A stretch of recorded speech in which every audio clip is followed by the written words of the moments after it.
So, I heard you're looking for a go-to source for entertainment. Wait for it. Gaming? Wait for it. Anime? Plus Ultra! Mr. Eric Almighty and Phil the Filipino? Yeah, they've got you covered. And all you gotta do is... wait for it.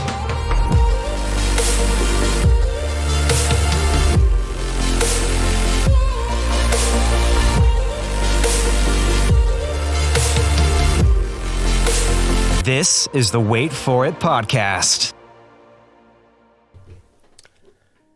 Hey everyone, welcome back to the Wait For It podcast. I am your co-host, Phil Barrera, aka Phil the Filipino. And joining me as always is your other co-host, Mr. Eric Almighty.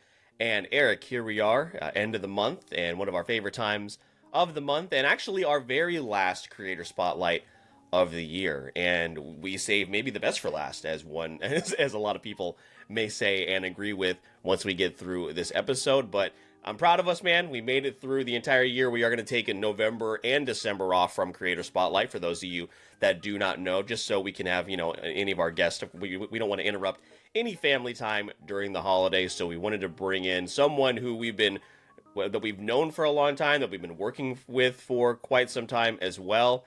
And very excited to have this discussion here today, Eric, and ultimately see how you've rigged these games against me this month, as you always tend to do. But regardless, it'll be a whole lot of fun hanging out with our friend and also talking to him about all the stuff that he does, as I meticulously add every single link that I possibly have to in the episode description, inevitably in this episode.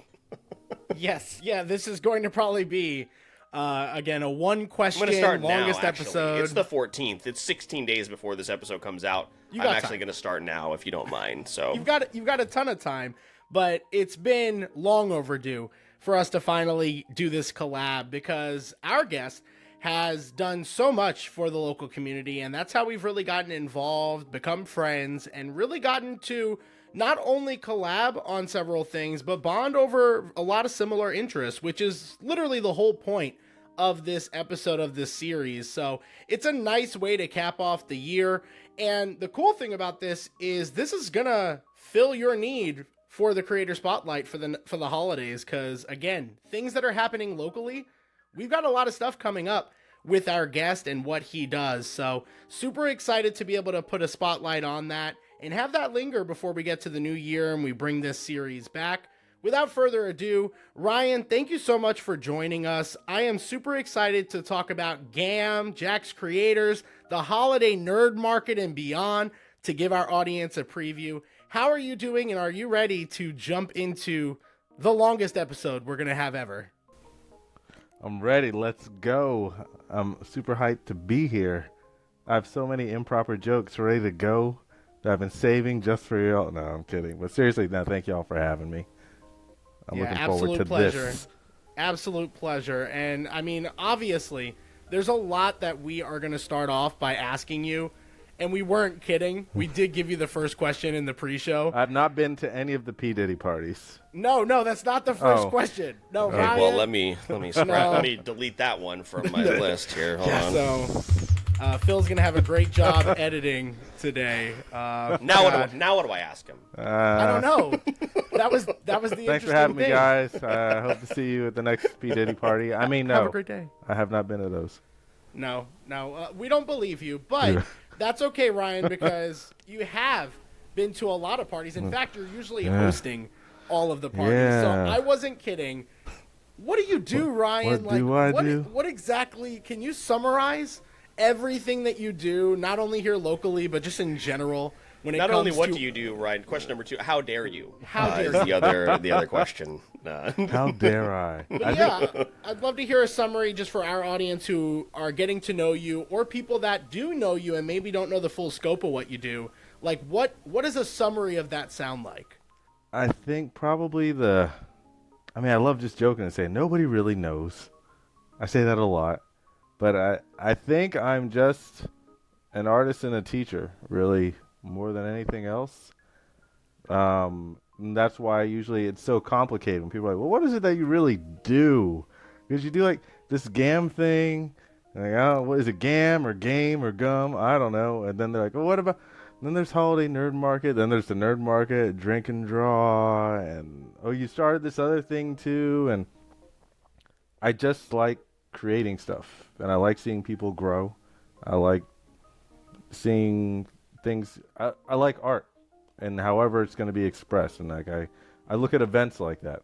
Every event tells a story and evokes a certain emotion, and usually, when you give people the opportunity to make something, like it's exciting. Like every time I get to work with people, like when we started doing like GAAM show, like way back in the day, it was just supposed to be like this cool art show that would have video games involved and kind of create a gaming culture for Jacksonville, because we really didn't have it back then. I was actually teaching back then. Like I was teaching night classes, and some of the kids show them how to make just like a version of Angry Birds.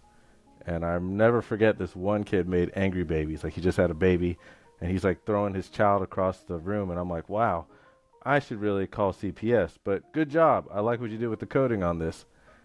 And then they would ask afterwards, like, yo, Mr. Ryan, like, what do we do now? Because they would make these cool little games where they were learning how to code, and I was like, y'all bitches got to move, because there's nothing here for you. There's no community here. There's no culture here. There are no jobs here.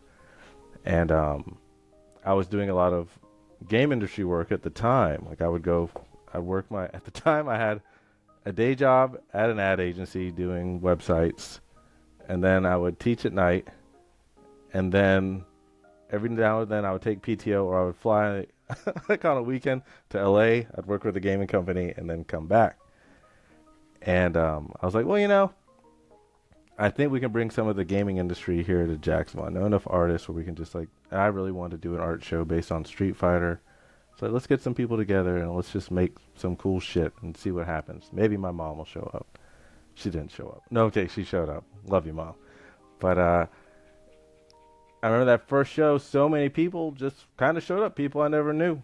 And then it was something where, okay, and I was able to get gaming companies to be involved. I was like, hey, remember like when we used to work on so-and-so, would you mind donating this thing to this little show in Jacksonville? Like, oh yeah, we'll do that. And then as it grew, we were able to bring in more companies and kind of like give a foothold to other parts of the gaming culture in Jacksonville. Like that's where I started working with like Cliff, with Leaderboard, who's been great. Like Darby's Dungeon, like she was volunteering for like the longest time, and she did so much. Everybody, we kind of just, it was almost like a role-playing game. It was like we're walking down the path, like, hey, we want to go defeat this evil monster. We want to do it too. And then we just kind of got on the same page and see how we can help each other out. And that's kind of how it's been with everything. It's always just like, oh, kind of want to do this thing. This would be cool. I like the people around it. And then we all just work together. I've told many people who say, hey, when are you going to do GAAM show again? And I'm like, GAAM show is kind of like our In Living Color phase. Like where you just had this amazing group of people, all super talented, and then they just kind of spin off and all do their own stuff. And that's kind of what's happened with Jax Creators too. Like I already see the people that are working in there.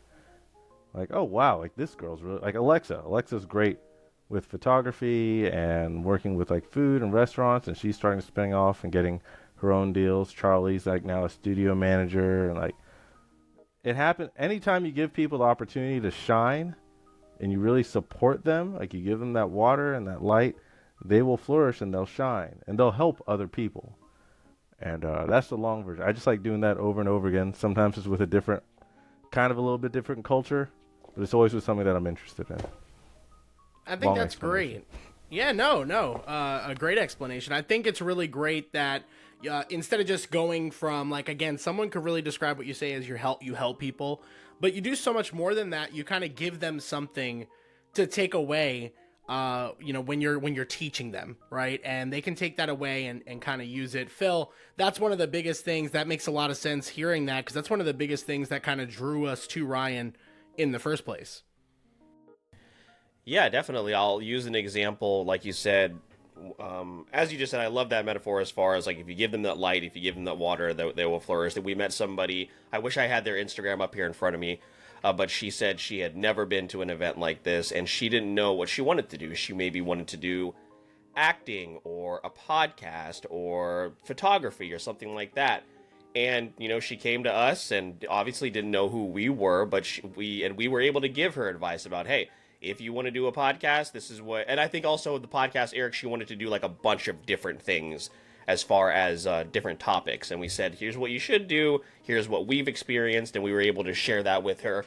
And you know what? Hopefully next time when we see her at the next Jax Creators meetup, she'll be like, hey, I got my podcasting equipment, or I picked my topic. You know what I mean? Like, that is that's something that we have been so fortunate to run into, not only with Jax Creators, but we talk about it with the JPU and then all these other organizations that we get to interact with. So finding that community, and this was also a theme when we talked to Rebecca, right, last month, Eric, from Creative Veins, you know, where people are looking for that sense of community, and sometimes you just have to take it upon yourself to build it. Andrew from Friendly Neighborhood Gamers, one of the podcasts we partner with all the time, he asks, hey, how did you guys find something like the JPU or like with Jax Creators? Like, how did you do that? And we're like, these were already, around when we needed those resources. So maybe you need to be the one that takes it upon yourself and do that. So for those of our listeners, Ryan, that may be listening, maybe they're in other cities, maybe they're somewhere else, other communities that don't have something like this. What is that first step look like when you want to build something that we are so lucky to have here in Jacksonville? What can they do to maybe initiate that conversation? The first step is probably letting go of fear. Like and I know like back in the day you used to be like, don't talk about it, be about it. But there's always fear about taking that first step. And really the first step is fear itself, as corny as it sounds. Because nobody knows where to start. And there's never like, hey, you need to do this thing first. It's always like, no, you just need to be okay with what you're going to do is wrong. And be ready to then adapt to it and then try again. And then adapt to it and try again. Like I tell people all the time, I remember before starting GAAM, I was looking and looking and looking for a gaming community here in Jacksonville. I was like, oh, is there someone else I can go ahead and work with? And it's like, we just don't. The only thing we had was Tiger. And Tiger was running, God, I can't remember what it was called now. But Tiger is a legend here in Jackson. He had kind of like, they would do these fight nights at different bars with like fighting games and whatnot. And I remember meeting him, and I told him what I wanted to do. He was like, yeah, okay, that's right. That's cool. And then he told me later on, it's like, when I first met you, I didn't know if you were actually going to do any of the things that you said you were going to do. Because I meet people all the time that always say something, but they don't ever actually do anything about it. And Tiger was such a huge help, like a big part of GAAM succeeding, because then he was able to give me his experiences, and, he was so caring. Like whatever he could do something he would do it. So you have to get out of that fear. You just got to do something. My first Kickstart, I tried to kickstart GAAM before the first show. It was such a failure. Like I think I raised like maybe $100, and like my video was absolutely shit. Like I should not. Why would I record a video at 3 a.m? I'm gonna talk so monotone. I hope you donate to this thing in Jacksonville, Florida. Like it was bad. And again, it's like, okay, it was bad. I got to own that it was bad. Be open to criticism. How am I going to try this again? How am I going to do it differently? So just don't be afraid. Try anything. Fail. Do it again. That's really the key to any of it. The Jax Creators, a lot of people don't realize this isn't the first version of it. Like this is maybe the third or fourth. At one point, Jax Creators was more so just for content creators, for live streaming, for game live streamers, and just like live streaming. I thought I had another term in my head, but I do not. But it was more gaming centric. It was like Twitch, YouTube, and Facebook live streaming. And okay, people showed up, and I saw like a good connection with it. But I was like, you know what? I think this is not ready. Like this is connecting with a very specific group of people, almost to the point where it's boxing out the other people that I would like to be involved. I need to take another look at this and see how to make it more welcoming. And like it changed literally a couple of times before it got to the current version. The current version works. Previous versions did not. Drink and draw, we didn't start doing drink and draw this year or last year. Drink and draws, and I used to go to different versions of drink and draw when I was younger. but our versions of it have evolved so much over the years. We used to have cosplayers like show up and do modeling and all this other stuff. We're like, okay, this part doesn't work. This part's too expensive. This part makes people feel like they're not happy. Like, I fail all the time. Most of my team loves telling me how much I fail. Like, Ryan, you know who sucks? Look in the mirror. You'll find them. And I'm like, why do you guys like making me cry so much? That's just fail. Be okay to fail. 100%. That's absolutely. That was actually one of the questions I was going to ask you, because I know, you're really open on like social media. We see recently you're getting the holiday nerd market together, which we're going to talk about. Just the great thing that market, the idea of that market is. I'm sure we're going to get to that sponsors here. Are what's great for it. Let me tell you. Yeah, and I'm sure all the no's you get going to that point that you express. So many. But like what are some of the things that you tell yourself, or how do you really navigate that? Because it's so easy to say, don't give up, right? I think a lot of people hear that and they're like, well, it's not that easy. Well, you're a perfect example of that, because you literally embody that with what I just said. Like, again, you get so much of the opportunities for that market and how that can happen, but it literally comes from 100 no's to 1 yes ratio. Not everyone has the stomach for that. How do you build that kind of desire to outweigh all of the really negativity that can come from that type of mindset of the constant rejection to finally get that yes? What's behind that? Lots of alcohol. That's what. No. Oh God. I was very. Have a good night. See you later. Drink carb vodka. No, it's that's a callback joke. But I was very fortunate. My mom was an entrepreneur, so like I saw her fail and struggle so many times. Like, there were so many times where we were just massively in debt, and then you've got to crawl out of it. Like, you feel like you don't have a choice. And I think the artistic side of me feels that way. Whenever you want to create something, you don't have a choice in terms of getting it out of you. It's either you express yourself, you get this thing in your basement out, or you then have to live with this. For me, I live with regret when I don't do things like that. I live with like, man, if only I would have tried harder, if I would have done something different. So don't get me wrong, at the beginning, heartbreaking. I remember when I was starting just to do design, and I was trying to freelance, and I would literally go through Mint magazine and be like, okay, look at these different people. I know they're paying money for ads. I would go to their sites, like, all right, this guy's site sucks, this guy's site sucks. Maybe I can get to do like a quick website for them or something where they'll pay for it. No. Like, everybody just said no. And I might get, like you're saying, 1 out of 100 says yes. And then you feel happy over that, just that one. And then you have to make, for me, it's like, okay, I got to make the most of this opportunity that I possibly can, because hopefully only 99 people will say no next time. And then hopefully only 98 people will say no. And you have to realize, it's never that's the hardest part, realizing it's not personal, because most people don't know you. So that, like, it's just that things aren't communicated, or maybe things aren't properly aligned, and that's why there's a no. So just know that no is not you're a horrible person, that you're worthless, that you're less. It's just like, okay, this just isn't the right fit. You got to try again. Say yes. Like, as many times as you hear no, whenever you get an opportunity, say yes and go for that opportunity. Yeah, and we can certainly speak to that as well, Eric. I mean, very recently, like, I won't go into this specific example, but we were navigating an opportunity that was presented to us earlier in the year that would have been huge.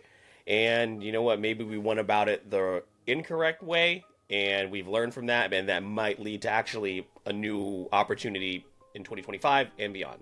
So yeah, what Ryan is saying, like, don't be afraid to not only, I think it's important, don't be afraid of failure, but also hold ownership over your no. So know what things to turn down and what things are not going to be good for your growth.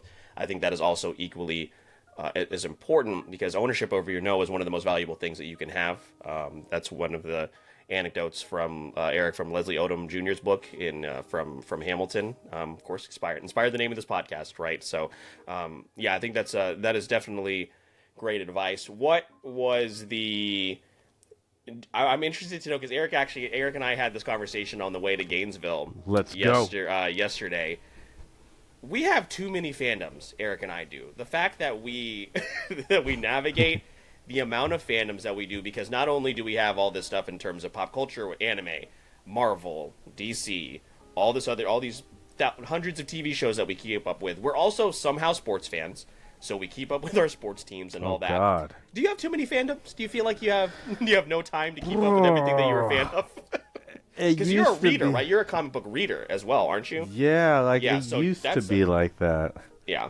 Before I get into that, I want to say props and kudos to y'all. And I know I've mentioned this to y'all like in passing before, but y'all are just so polished, and I've seen the growth amongst the two of you in terms of like how, not just the podcast, I would say your actual identity is very established now, and like people can quickly go to you and kind of get a feel for who you are, and I think people know what they're getting out of it.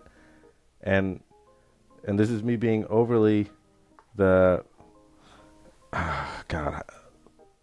soulless business guy, I guess, or maybe I should say entrepreneur, but like it just looks so well put together where I'm like, okay, these guys have a lot of success in their future, and that bodes well for the rest of the people in the ecosystem, because when somebody like y'all can succeed, it kind of sets an expectation for the rest of the community around you. So I think when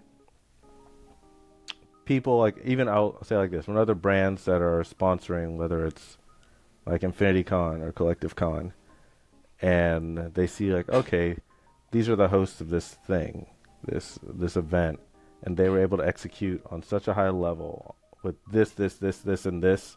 They're like, man, I should have somebody like that when I do something that needs a host, or I need that kind of expertise when I put together a live stream for this and that. And I wonder what other people, there got to be other guys like them in Jacksonville over there. From like, who else can I talk to? Like, that is such a tremendous thing. Because y'all are almost, I consider y'all, and I don't like giving Botter any kind of credit at all, so I'm going to give it all to Blythe instead. I would say this first kind of graduating class at JPU is really resetting expectations of what Jacksonville can produce, and other people will notice that. Other businesses will. So I wanted to give you props before we got into the actual quote, because I was like, I'm going to forget it. I already forgot what the hell you asked me, because I was too busy kissing. No, if your you ass, want to talk more about us, actually, you can screw the question. So, yeah, anybody else? What was the question again? Fandoms? I don't know. I was it's something about enjoying stuff. Yeah. If you actually just want, we can actually. Thanks, guys, so much for joining us. That's the cast. I used to have like Marvel Unlimited, and it's like every time I would consume my fandoms anytime I was at the gym or taking a dump. Like those were my times. It used to be where, okay, I'm going to keep playing Street Fighter. Oh, hell yeah, I'm the top 2,000 of the world now. Let's keep going. That time's done for me. Like, if I wasn't pursuing everything else, I saw Dragon Ball Daima, or however you pronounce it, came out the other day on Netflix. I'm like, oh, hell yeah. And I'm like, why haven't I watched this yet?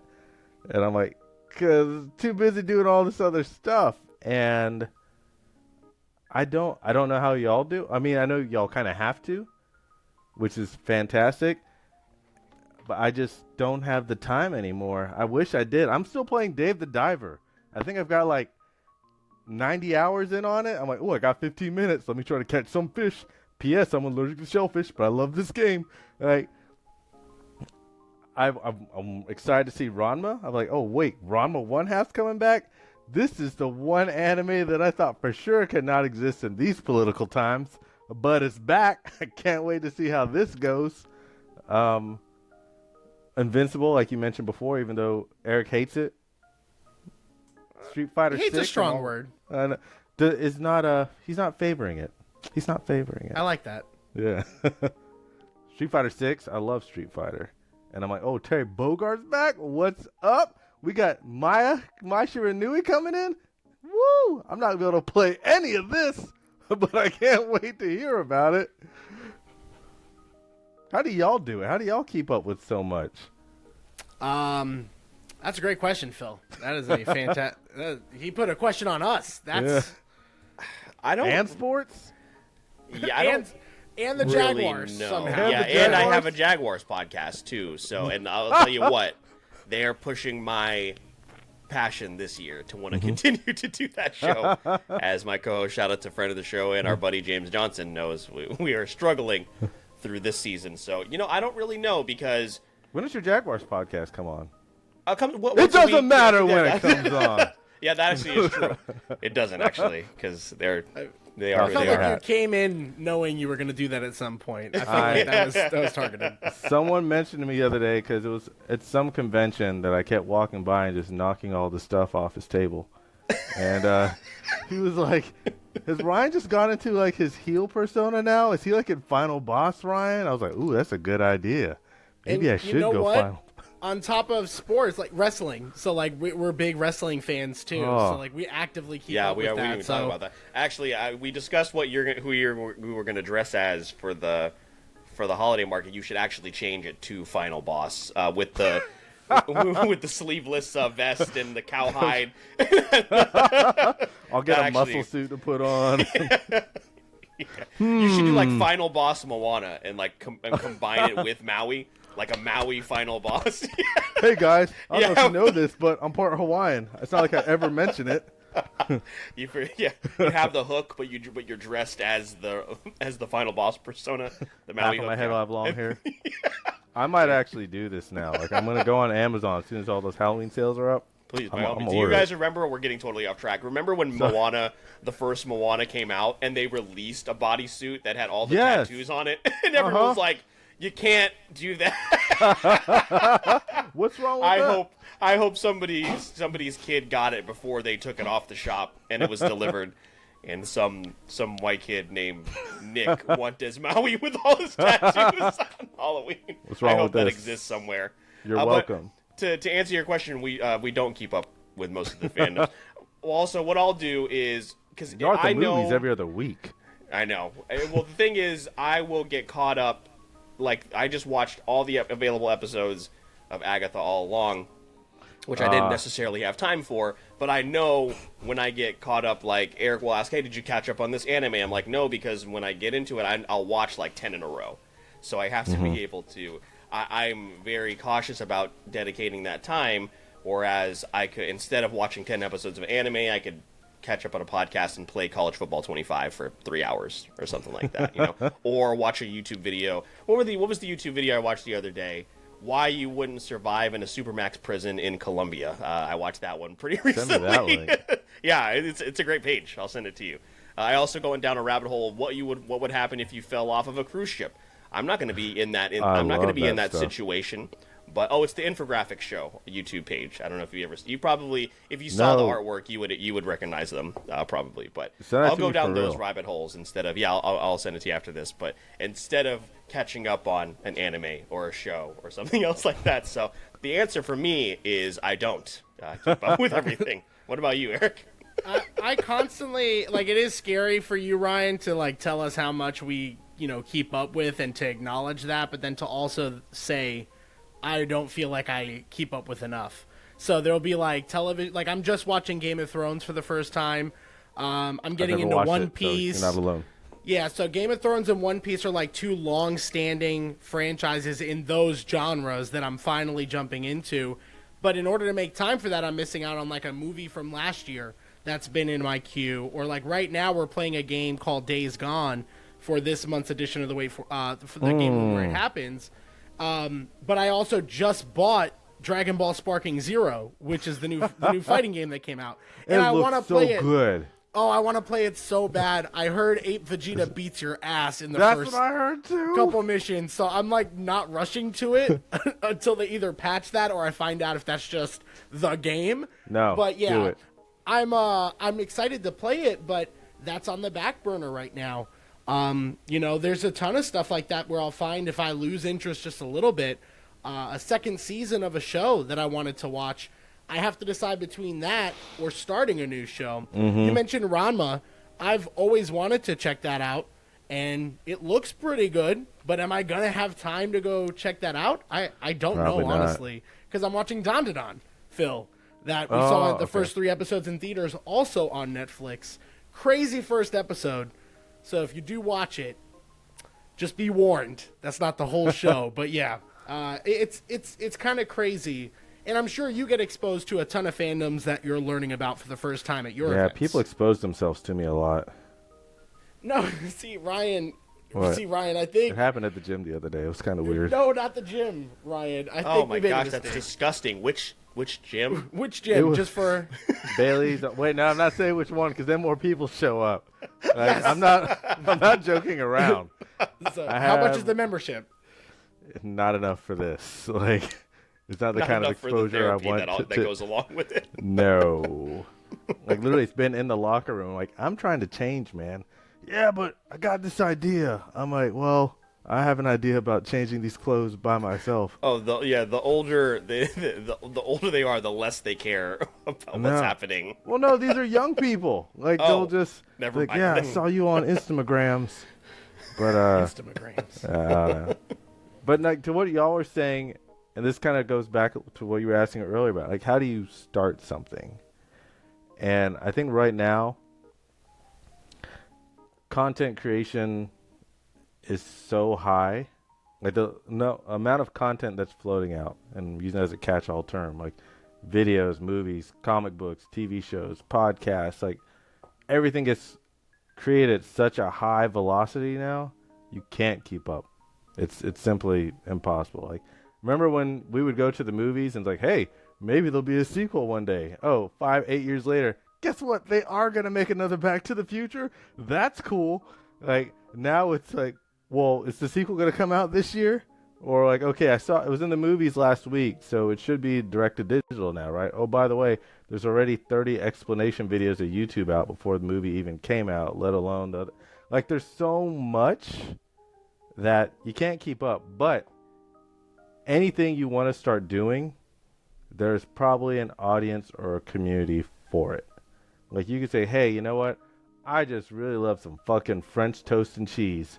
I'm gonna open up a shop just about French toast and cheese, and I'm gonna start with just like a cart on the side of the road.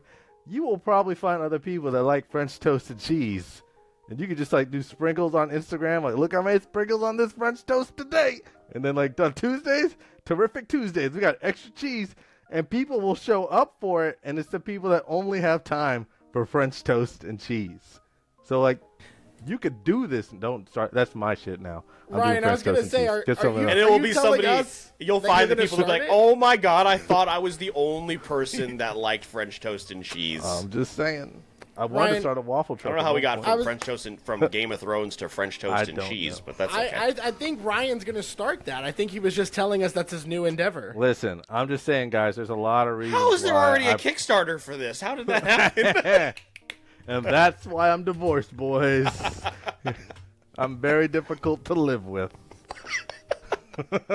Hold on, there are cheesy French toast recipes. I Are just there? googled it. Yeah, Well, damn, now we like gotta a do something savory else. French toast recipe. I think we're gonna have to like try this maybe. But see, you gotta French be toast fearless. is just do it. bread, so let's not like that's a big. We're gonna do stuffed cheese inside of the French toast, so each bite the cheese comes That's out. just like, a grilled cheese, Ryan. Hey, no, it's not just the grilled cheese.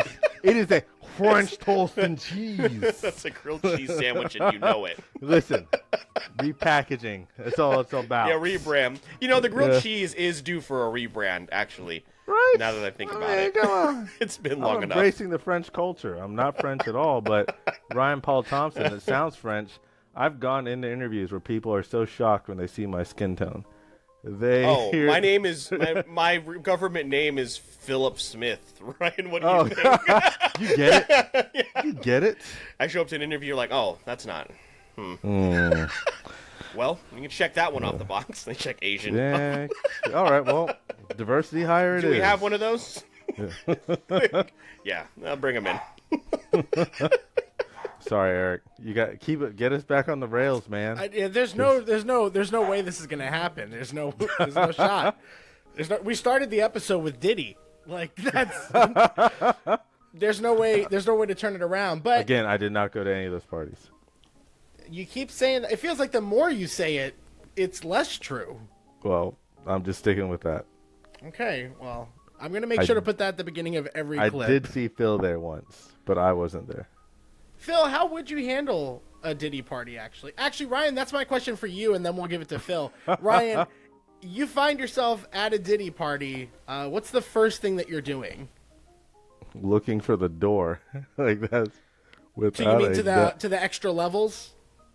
No, so there's a basement, right? And if you put in the key code and then no, I have. So it's weird.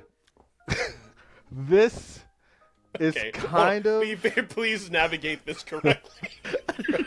He had an epiphany. Let him get it. Let him get it out. So I typically find myself in a lot of unique or different situations. And I think that kind of goes back to what we were saying earlier about like just, hey, there's an opportunity, say yes, do it, within reason. Unfortunately, I'm typically unreasonable. So when I used to do a lot of the gaming work, I would go to E3 a lot and a lot of work in LA, and there were a lot of different after parties and things and whatnot to attend. I remember that was back in the time when like there literally was a Saints Row party where everybody was like hitting each other with like dildos and stuff, and it was a different time. And I remember like wandering the streets. I came off the interstate and like I heard music, and there was like a crack in the fence and got into like some kind of rave, and it's like, oh, there's open bar everywhere, and like those were like the common experiences. And then I was like, you know what? It'd be so cool if Jacksonville had something like this. And that was kind of how one of the things that started GAAM Show, where we would have so much random cool stuff happening in it to where, and this was, some people hated it, some people loved it. GAAM Show was purposely set up for people to miss stuff.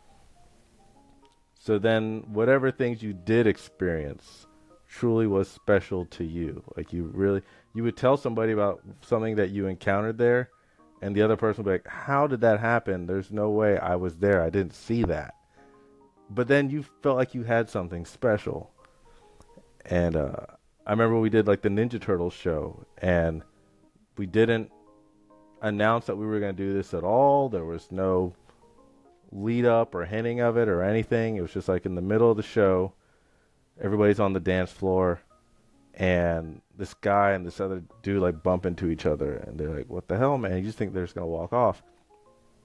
And they start arguing a little bit more, and one guy's in like a Ninja Turtle costume, and one guy's in like a Foot Clan thing, and they're just like, what the hell? And everyone's like, yo, calm, chill down, chill out.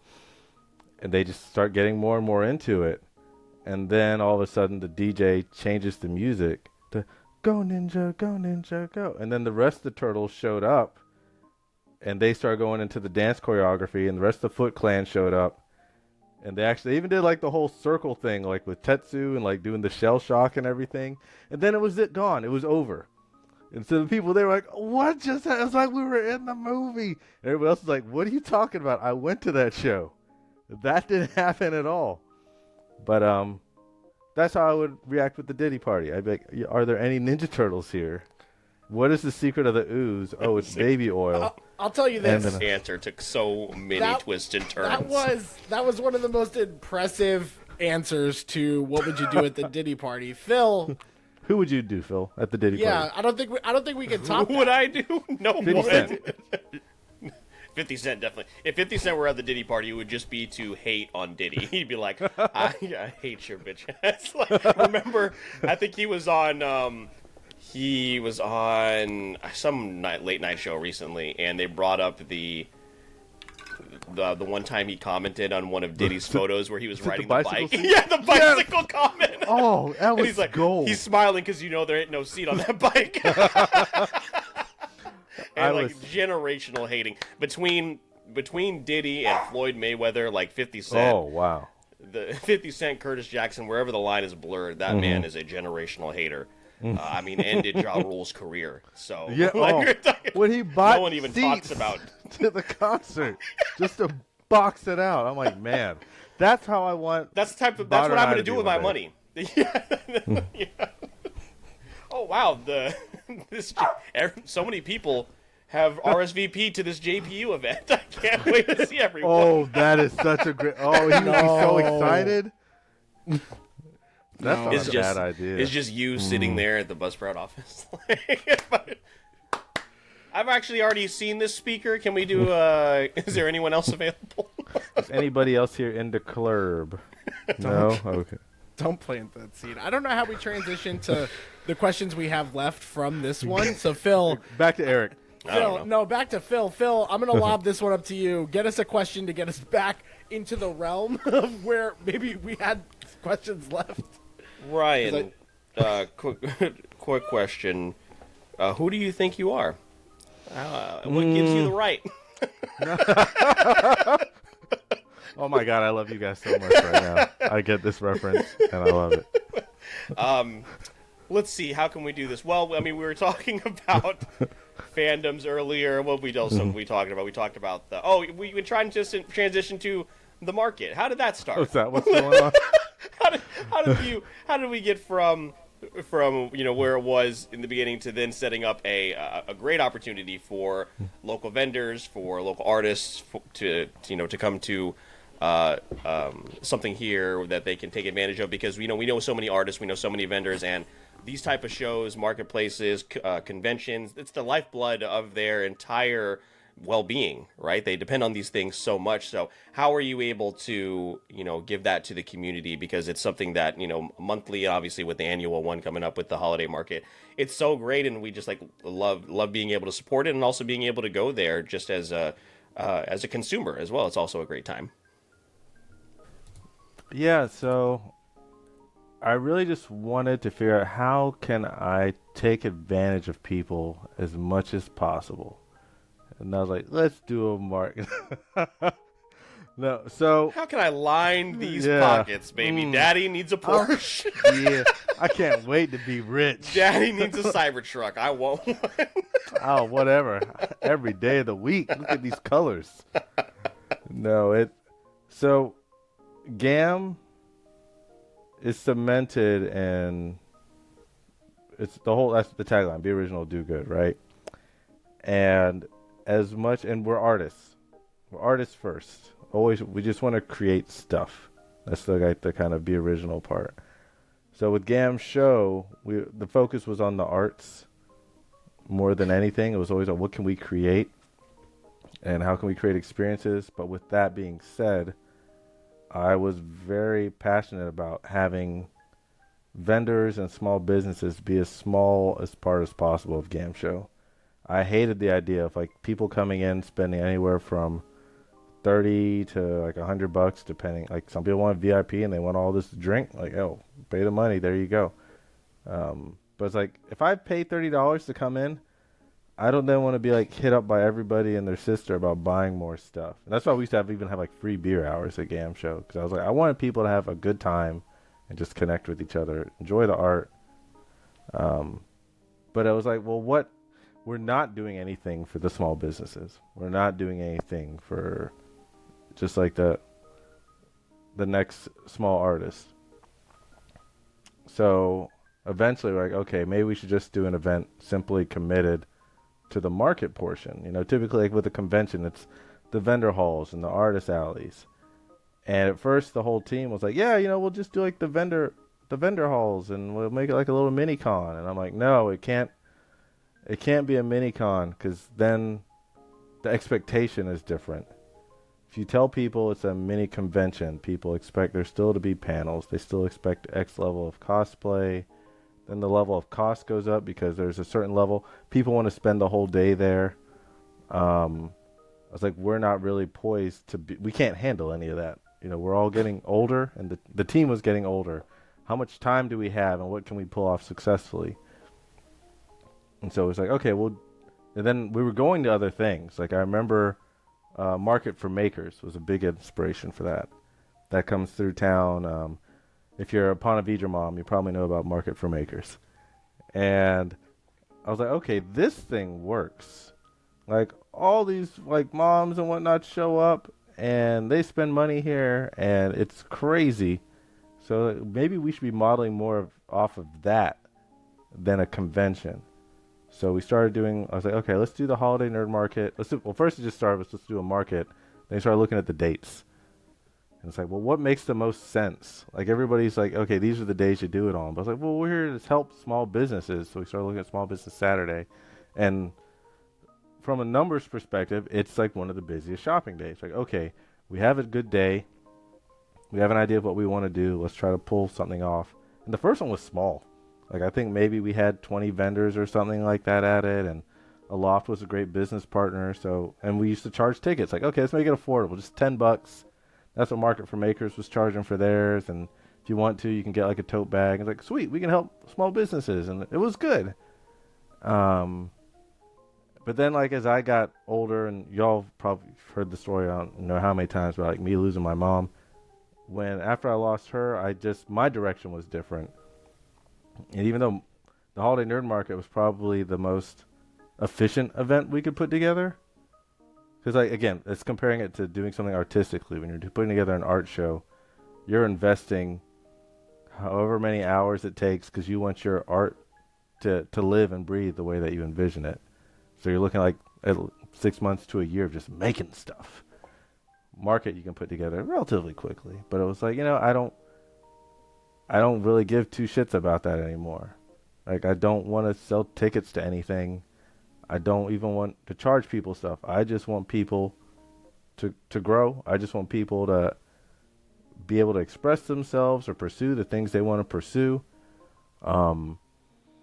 And that's when it all changed. We're like, oh, how can we do this for free? Like, how can we do this where we don't sell tickets?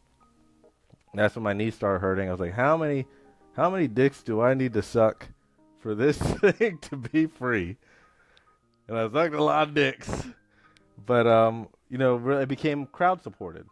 And the community came through. It was one of those things where people said, no, those who have took care of those who didn't have. And y'all were part of that too. So thank you for letting me suck your dick. But it was something.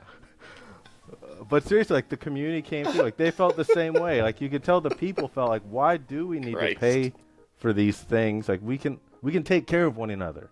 And we want to see these small businesses flourish, because when people who dream have that opportunity to grow, they help all the other people around them. Same thing. Y'all growing, you help every other podcast around you help to grow. So then it just kept on going, where it was like, okay, this works. People will donate money to it every year. But then it got to the point, I was like, well, can we make it now to where the vendors don't pay for it? And then I was like, okay, we need to fundraise more money so the vendors don't have to pay. And so I sucked more dicks. And then other sponsors started coming in. It's like, man, this guy, he'll really cup the balls on it. So after taking those, I should have phrased that differently, we were able to get enough money to where vendors would then be refunded for it. And it's like, okay, this is good. We're establishing something. And this year will be the first year where there's not even like the refund option. And we're not doing crowdfunding. This is the first year where GAAM is finally a nonprofit. I'm waiting for the 501c3 stuff still. But this is the first time where, okay, if you donate money to GAAM, it will go to us doing more free events like Drink and Draw, the monthly nerd markets, the holiday nerd market. But we managed to get enough money from the actual sponsors to where, okay, vendors not paying anything at all. No deposit, no nothing. People who want to attend, no payment for tickets, no nothing. Still buying all the goodies like to give away. We're creating like a little nerd village this year where we're making kind of like Animal Crossing style, where we're decorating houses and people will donate food and toys for people who need it. Like, it truly is something where people are just being the best versions of themselves and able to help one another. They care about one another. And then as we're doing this, I get so many messages from the vendors. Like, they now, instead of, like, obviously they still got to sell stuff, but they want to donate. Like, they want to be like, okay, can I put this thing in a raffle? Because I know you're helping these like special needs families. Hey, is there any way I can do to help somebody else? Can you take? I've got this additional thing. Can you like sell this for me? And then even I remember Fundum hit me up and he was like, I got all these clothes. If you want, you could sell them and like donate the money to like this cause and that cause. Like if you make it to where people can be the best versions of themselves, they will typically be the best versions of themselves. I don't know if I answered your question, but shit. You did. I sucked dick a lot there. No, you recovered. No, Ryan. I was like, we moved past the worst of it. Don't go back to it. Well, you need those clips for shorts, right? Well, yeah, no, we're gonna have to. It's just gonna be all of those, for sure. A montage. Diddy sucking dick, everything. Yeah. Well, there goes the sponsors that I got this year. Opus, do your thing. You know what to do, Opus Clips. And that's why I didn't mention the sponsors this time. There we go. Because they don't want to be mentioned like that. No. But and y'all are part of that. It's like sincerely, like y'all have stepped in to help with this. This isn't the first year. Yeah. Like y'all were around last year, and it wasn't like I had to convince y'all. Y'all were very like willing, like, no, we want to do this. We like what this does for our community, and that's how most people have been. Like they see that. I fully get that GAAM, or if you want to say Ryan or whatever the hell this entity is in a unique situation where most other, I'll say entities that want to do something like this, whether it's Drink and Draw or Jax Creators, it has to be very capitalistic. Like things have got to make money. That's just how the world works, right? I'm fortunate that my day job gives me enough to where I have the time and also the funds to do a lot. And then I'm even more fortunate that now over the years, so many other people have stepped in to kind of relieve me of the weight of having to carry it on my own. And I think with that, it erases a lot of the, I don't know if the right word is inclinations or the motivations. I don't need to have other motivations. I don't need to have the motivation of like, I've got to sell the most tickets possible. Or I don't need to have the motivation of, we got to make X amount of money. The motivation is just, is this going to work and help the people it's supposed to help? Like if I get for Holiday Nerd Market, if people come in that are going to shop and they help support those businesses and people come in and donate things and it helps families and kids, it's a win. There's no loss on the vendor side because they didn't have to pay anything. All they had to do was give up their time and supplies they already had. For the artists and people want to create things, it's like, okay, I'm paying for the stuff you want to make. So again, it's your decision if you want to give up the time to help create these things so we can get food for Feeding Northeast Florida or help with like the Fostering Children organization. Like it's people just having to make a simple decision. Is this in my heart of something I want to do? Versus having to worry about, why is this guy really doing this? Like, is he trying to like get this thing out of us? Is he trying to do this or that? What game is he playing? And I hope that over time I can bestow that to other people. I think as other people they'll be in positions where they can make similar decisions to help others, without it being some other kind of hidden agenda as to why they want to help people. It's like, no, I just want to help people and I can, so I'm going to do it. Yeah. Yeah, and it takes a special type of person to be able to do that. Like, I can genuinely say what me and Phil do, although we're very happy with our growth. Like, people talk about all the time, anybody can start a podcast. Like, we do a lot more than just podcasting, which is where I think our niche is starting to turn into. But, like, anybody can start a podcast. No one can just, not many people can just start what you've started. And then to do it in multiple different versions or iterations as well that we kind of talked about, like, that's absolutely insane. I'm curious because you've talked about some of your wins, like having the holiday market this year be the way that it is, having that band of people that you can count on. What are like 3 of the top challenges that you've faced, kind of looking from your starting days to even today? Like, what are the 3 biggest obstacles that you either have overcome or you're still working to overcome that you want to highlight for someone who might be in your shoes one day? I think one of the biggest obstacles is balance. I told somebody once before, and they were kind of like, they wanted to do like similar things, and I was like, be careful, because ambition is a fuel that can burn you out very quickly. And I get extremely ambitious when I want to do something. I'm like, unfortunately, I hold on too long sometimes. And knowing when to let go so you can have that balance is something that I wish was a lesson that I had learned earlier. Because I lost so many years that I should have been spending time with my family. I should have been doing things that were more, like, I was excited about each kind of win, but now looking back, I'm like, like, that win cost too much. Like, I shouldn't. To the outside, it looked like it was great. The inside, not so much. So definitely that. Making sure you have good people around you. And not just from a talent perspective, not from a skill perspective, but people who are genuinely good in their hearts and knowing when to break away. Like sometimes, I know we've talked about this loosely, you can work with people and your values and your goals can be aligned, but when they're no longer as such, figure out how to exit. Don't worry about, you can be polite and you can be respectful and compassionate in breaking up with somebody. It's just like in real life when you're in a relationship. Like, you know what? This doesn't really make sense anymore. Even as much as I'd like to make it work, this just doesn't work. Let's separate paths. If the world reconnects us, do that. So yeah, those things, and being just more compassionate.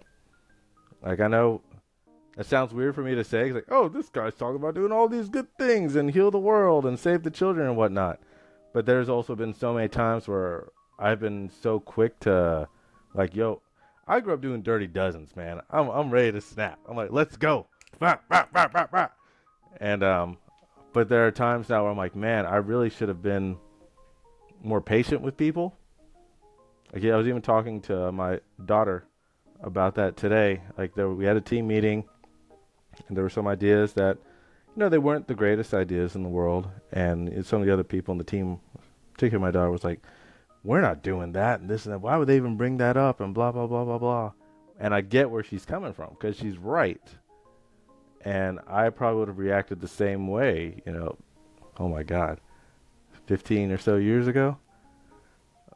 And now I'm like, no. And I was explaining to her, if I don't let that person express themselves and I don't make them feel like they're heard, they'll never get to the point where they realize when we say no or when they receive that criticism that is coming from a place truly of criticism, that they're not being personally attacked.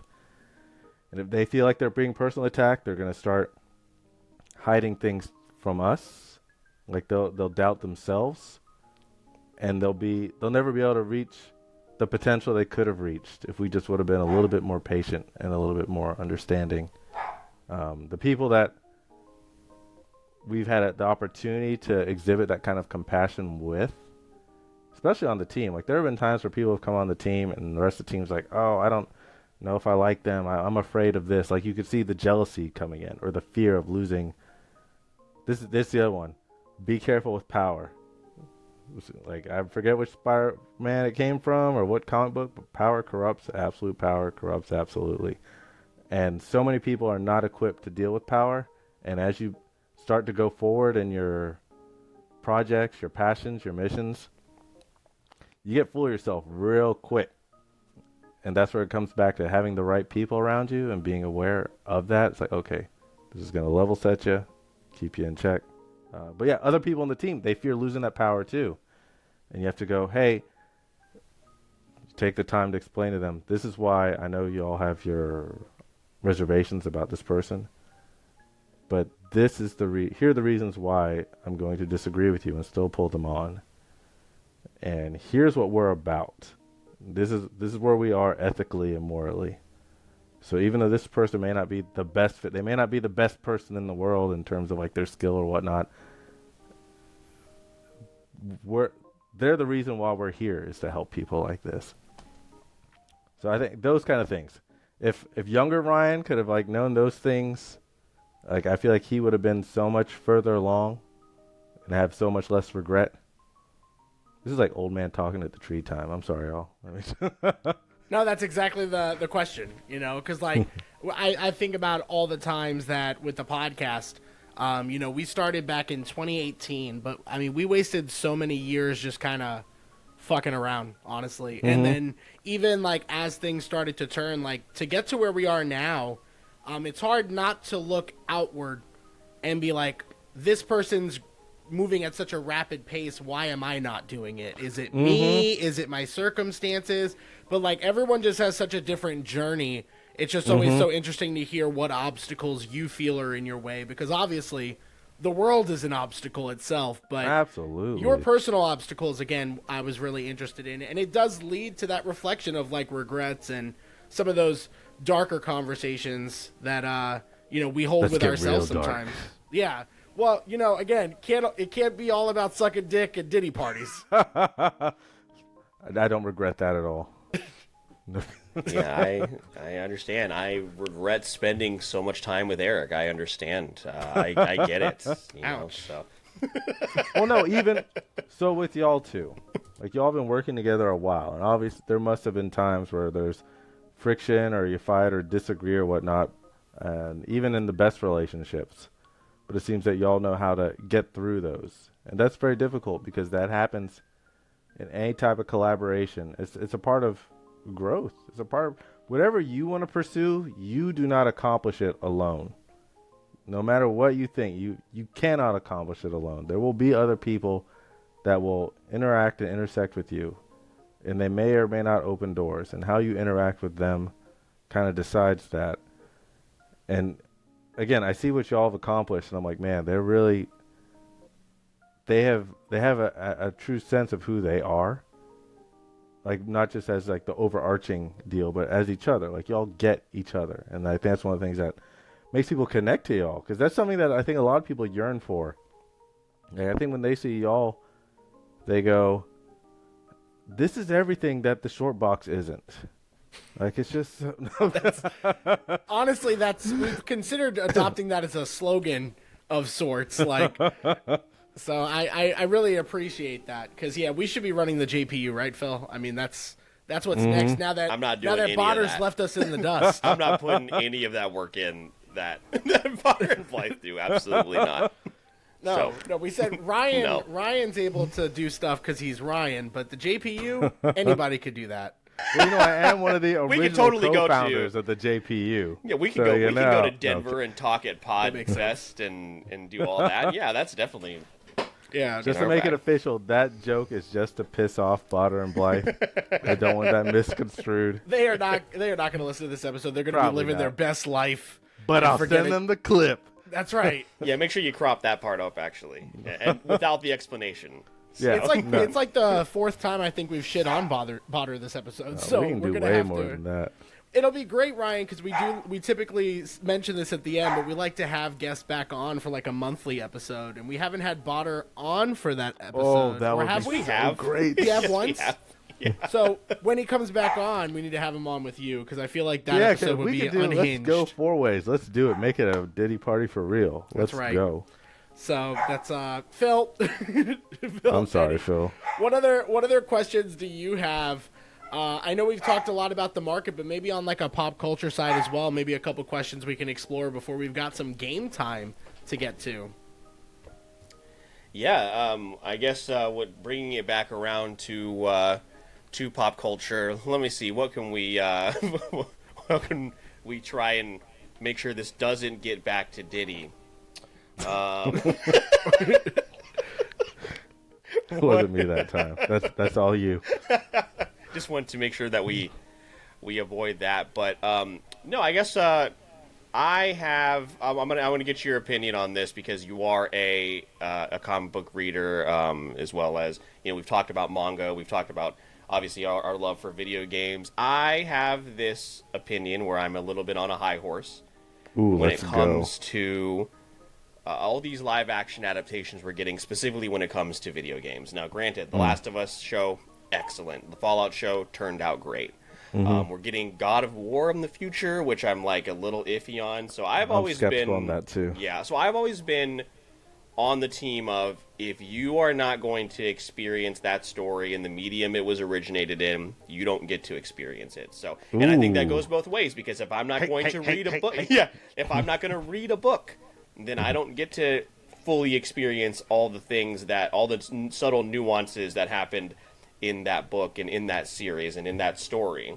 Where do you fall on that? Because even though some of these video game adaptations are turning out great, there's so much stuff left out between like a relationship that is so in depth, like a Joel and an Ellie, that you just cannot explore in 6 episodes of a television show. You know what I mean? How do you feel about that?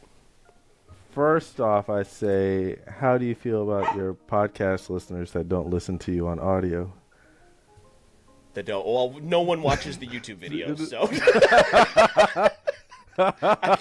I can tell you that. You're getting one not view worried. this time. I don't. No, but, we're gonna couple. No, but no. Here's why I disagree with that. Well, one, I'll say this: a lot of the adaptations, they give me trepidation as well. And anything where if like Sony's gonna produce it, I'm like, it's probably gonna suck unless it's animated. Live action adaptations from Sony, like I haven't watched Last of Us, but I've heard nothing but great things about it. I want to watch it, but and again, I'm surprised. I'm like, oh wow, Sony did something live action that's good. Yeah. Okay. Love it. I'm surprised Sony doesn't Morbin time everything. But I think there are reasons why we have like different universes and different retellings of stories all the time. I used to be more of your camp of, okay, there's something so intrinsic to actually playing a game and the feelings and emotions that come with it. Like, it is different to actually go through and feel like you are the character and then you're, oh my God, like what just happened to, like, spoiler, Joel's daughter? You're like, I remember that moment. Like, it was powerful. Same thing when like the dogs break through the windows in Resident Evil. I'm like, oh shit, who let these dogs in? God, But I think there's also, you can't limit it to one medium because one can be the gateway for, like, other things can be expressed, like the same way how sometimes there's a movie and then you get a great game out of it. Like, it's different feelings. It's different as long as I think they stay true to what the core of the medium is supposed to be. I think that's where the problem typically arises, because sometimes it's not true to what the actual kind of core of the story is, at the heart of whatever the original property is, and that's when you're like, yeah, you know what? This sucks. This is not what people should... And you get angry at that point, because you're like, no, this thing is great, and somebody else is fucking this up, and now all these other people are going to think that this thing sucks when this changed my life, and you need to know why it changed my life. Like, even most of the Resident Evil movies, I am not a fan. I know people like them, but I'm like, so, like, listen, who is this character? Like, Jill Valentine is supposed to be the lead, and you got Mia Jovovich. Oh, because she's married to the director, so she's in every movie. Okay, I get it. And for me, I'm like, I don't really like these movies, but for the people who do like it, I'm like, okay, I get it. You get something out of this that is different, and I've got to let go of my old man, almost like, hey, I'm in school and like my band's blowing up and now I'm pissed because other people are listening to the music and it's not the same as the first album. It's like, all right, you just got to kind of let it go. But I think we all just want it to honor what it originally is. I think at the end of the day, it's really... And to play my own devil's advocate. Yeah. The Last of Us show, my daughter loves it so much, she now is playing the game. So that wouldn't have happened. I wouldn't have just been like, hey, you want to play this really traumatic video game? She would have been like, no, absolutely not. I don't want any part of that. So, again, I definitely see both sides of it. And I also, to kind of add on to my feelings, is I've expressed this before in the podcast, Eric, to guests as well. I feel like video games are the best storytelling medium because of what you talked about. It puts you in the shoes of that character. I think maybe the only thing that comes close to it would be a book, would be a novel, would be something like that. But when you get to make those choices creatively within a game, that's why I feel like in terms of when it comes to mediums, gaming is probably right up there alongside, long form storytelling as far as like a book or a novel. So yeah, but some of us can't read. That's true. That's true. Eric can't read. So. I can't read.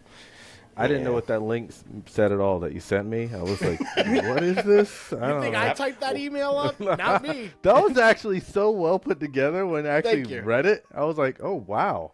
These are great tips. This is great job, I stole guys. most of that from Riverside, so don't give me too much credit. I just like to reformat stuff. It's all AI. Yeah, all AI. Kind of like to what you're saying, though, Phil. There are certain experiences that you just can't replicate, and I think that's where we got to kind of have an acceptance that's going to be different. I don't see somebody, if they ever adapt BioShock, being able to experience. Would you? So like the whole, it'll probably be a plot twist like a Shyamalan film, but it's different from actually you being in disbelief because you just devoted the past 20 hours thinking this thing, you were doing this thing, and you're like, oh wait, I was the character and I was deceived. And it's very much like a book. When you watch it, it's a little bit, like it's not accomplished the same. And then it's kind of sad because like as these mediums change, this is me putting on old man hat, the new generation and then the next few generations won't experience gaming the way that we experienced it. Like they'll experience via YouTube clips or like clips on whatever format, and just like, here's the segment of the game that you should care about, here's the emotion that you should feel, and then it's a mirroring of the emotion that you're being told to feel versus actually experience. It's such a weird thing. Like I see kids doing it all the time, and I'm like, you don't have to be talking about kids, Ryan. You're speaking to Eric right now. Just so you know, right? Like you just watch the video on YouTube now, right? Listen, there's a lot of stuff like that. We'll do it on TikTok. Yeah, TikTok. But then reactions of like other people reacting, how that impacts you. That's like a real conversation. It is. I know Phil is watching like his terrarium videos on YouTube while I'm over here watching reaction videos. But that is my thing for sure. I think personally BioShock's a great example because I think they are developing a movie, and that's just such a bad decision because of that. Again, because of that twist, the twist that BioShock is known for. You have to sit in that world for a while. Where, like, on the flip side, the reason the Halo television show, I think, failed was because that is such an epic movie waiting to be made. There's not enough in that world to really make that episodic. And I think it's just, again, to your point, that's why I disagree with this take, is because I think it can work in the right mediums for people that aren't going to sit down and play 100 hours of a video game or even 50 or less hours of a video game versus binging like a television show or going to the movie theater. So I think it gives audiences different choices, but every audience member has such a different variety of taste that it's like, even if the studio gets it right, that's still possibly a miss. BioShock should go sorry to cut you off, Ryan, but no, go. BioShock needs to go the Fallout route and make an original story within the BioShock universe. That's what they need to do, because you could do so much that it's unexplored. I mean, remember when BioShock Infinite came out, you're like, oh, there's a whole nother portion of this story that we didn't even know about. So that's there's clouds. Yeah, we're in the sky. What is this? I was ready for Infinite to not be good, and it was, and it had the same type of twist, and they brought it back to Rapture. Like, you can do all of those things in that type of medium. It can happen. It's just most of the time it just doesn't work out that way. It seems like we're taking a turn in the right direction, but history has told us that it's not going to usually go well. I used to have a very similar stance with, as weird as it sounds, with fighting games. And I love fighting games, absolutely. And I'll devote hours and hours and hours to it. At least I used to.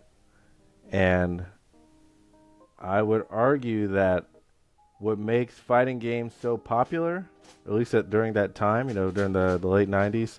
Hold on, my dog wants to get rid of my deposit again. Don't do that. That's not going to work. He's like, don't you talk ill about Street Fighter. But it's not the combo systems. It's not like whether the game is balanced. It's the character design and this kind of like subconscious storytelling that happens.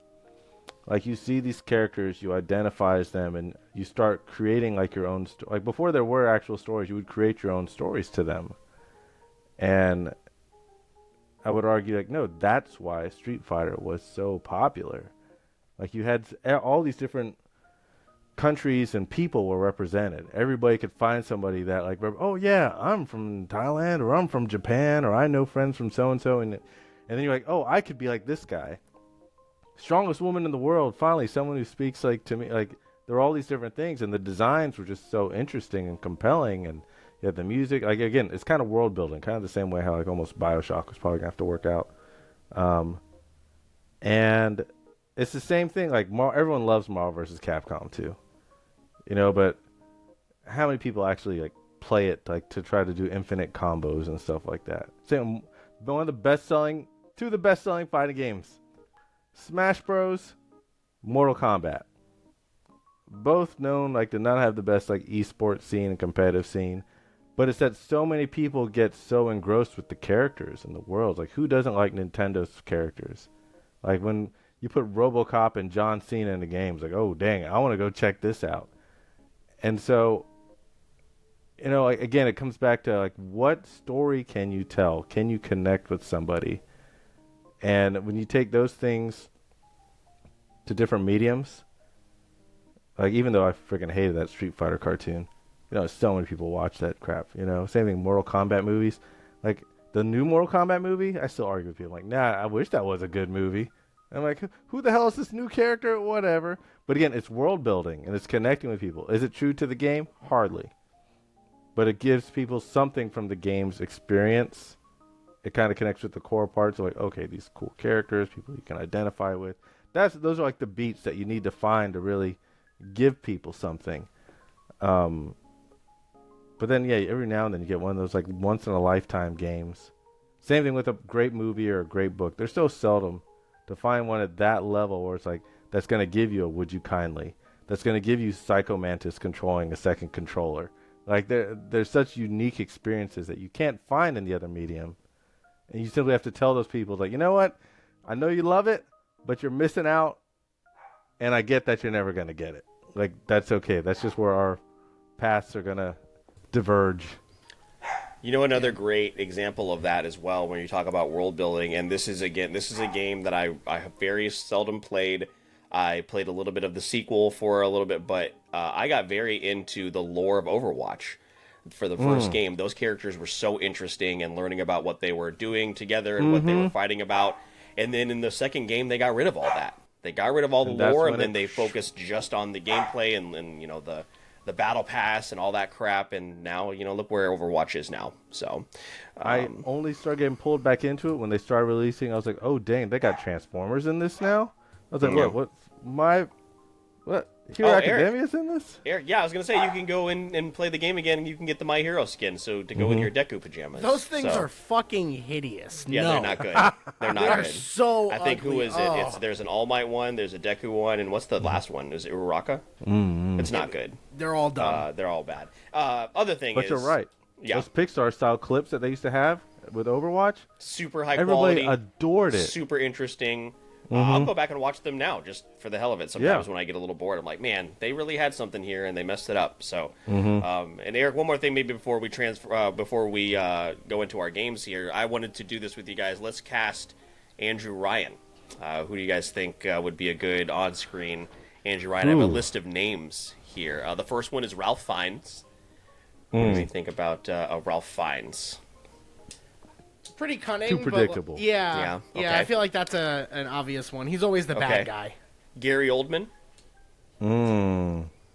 That's a pretty good one. Yeah, it's when not is he bad. bad? Yeah. The Rock should be. Let's cast The Rock. Dwayne Johnson, yes. Mads Mikkelsen. Put him in anything. Yeah. Put him in Willem anything. Dafoe. It's Willem Dafoe. Look at you. Give us like a pick that where it's like, I don't know. The These Rock. are all outstanding. Yeah. What are you talking about? Mark He Strong. wouldn't lose. Oh, Mark Strong's interesting. I think he's got I too gotta look strong up of who a that is. voice. You think so? You would know Mark him Strong, if you who saw is him. You would Mark know Strong, him if you yeah, saw him. He's bald. He's like a bald, very okay, strong Kingsman. voice Yeah. actor. Yeah, Kingsman. Yeah. Who else is on this list? Liam Neeson. Liam Neeson's though? No, I don't know about that one. Daniel Craig. Bryan Nah. Cranston. That's kind of interesting. I think Bryan Cranston should have been cast as Doctor Doom. That would have been fantastic. Anything would have been better than what they did. Fantastic. Than what they did, yeah. Yeah, wouldn't have been hard. Hugh Lowry. Oh, House. That's actually, I'd watch that. And then the last name I'll throw out here, Joaquin Phoenix. Maybe he needs a little bit of a pick-me-up after what's He'll back out of it. Yeah, no, he'll decide he doesn't want to do it. So, yeah. That's an interesting. Those are some good picks, though. Yeah, those are interesting. Not bad names. There's some other ones on here, but yeah, those are the ones I would Which one's your favorite? Well, just because he gets typecasted as the bad guy all the time, Giancarlo Esposito is on here. I just wish they would just cast him as a happy-go-lucky character for once. He's so For once, yeah. he's so good at being fun and lighthearted, but Hollywood has forgotten that. Also, Christian Bale is on here as well. Just as a nerd, I think he would go all in on it. As far as him being a gamer, I think that might be a good pick. So, Yeah, that makes sense. But I know we have a couple of games that we got 2 games I've got prepared. Phil, there is a game focused am I one, sharing? and then yeah. that's so right. Forgot about yeah, that part. Pull that. Do you remember how to do it where it fully shares? Yes. Do you remember? Okay. So while you're doing that, I will prepare our audience, and there are 2 games that we're gonna play. The first game is called Game because I couldn't come up Okay. with anything more clever than that. And we'll go over that in a minute. The other one we've played before, which is Guess That Movie. So both of them have a nice variety of games within themselves. And yeah, I think it'll be a lot of fun. I tried to cater this game for both of you, but I also threw in some randomness in here just to kind of see. I figured add to the chaos. It worked out, honestly, in the end. But I think it'll be a good time. So we'll do Game first, which is a series of games within a game talking about games with people who like games. And that's how I came up with the name Game. So, Phil, whenever you're ready. Maybe I don't remember. I thought I did. I kind of want to buy this. I might be able Is it to available on your Patreon? I think I got never it. thought of doing it that way. People should Okay, subscribe I did to your get it. Patreon Sweet. for more things. They should. Just Batman start is playing Galaga. selling games. Unfortunately, we take a lot of them from other shows that we're fans That of. is Like true. your friendly neighborhood gamers. We Shout out to y'all. Shout out to steal Friendly stuff Neighbor from Gamers. them all the time. Okay. I don't know how to get rid of. There you go. Ha ha. All right. Got it. So, this is Game. Through our Riverside as well, if you need to maximize the game and minimize the people, you can do that, Ryan, if you will maximize for you if you need to. But, Oh, what, I can actually play this? well, no, No. you're going to play with me. But you Yeah, have to do you have have it a bigger on controller? your screen. Yes. You have a controller ready, right? I can't No. wait to play with Mr. Eric Almighty. All right, let's move to the next slide, Phil. Don't tell Phil what to do. And how are you going to play the games about games? Well, the first set of questions will be answering that question, very simple. The second game will be multiple choice, and then the third will be complete the word. So, with that being said, Phil.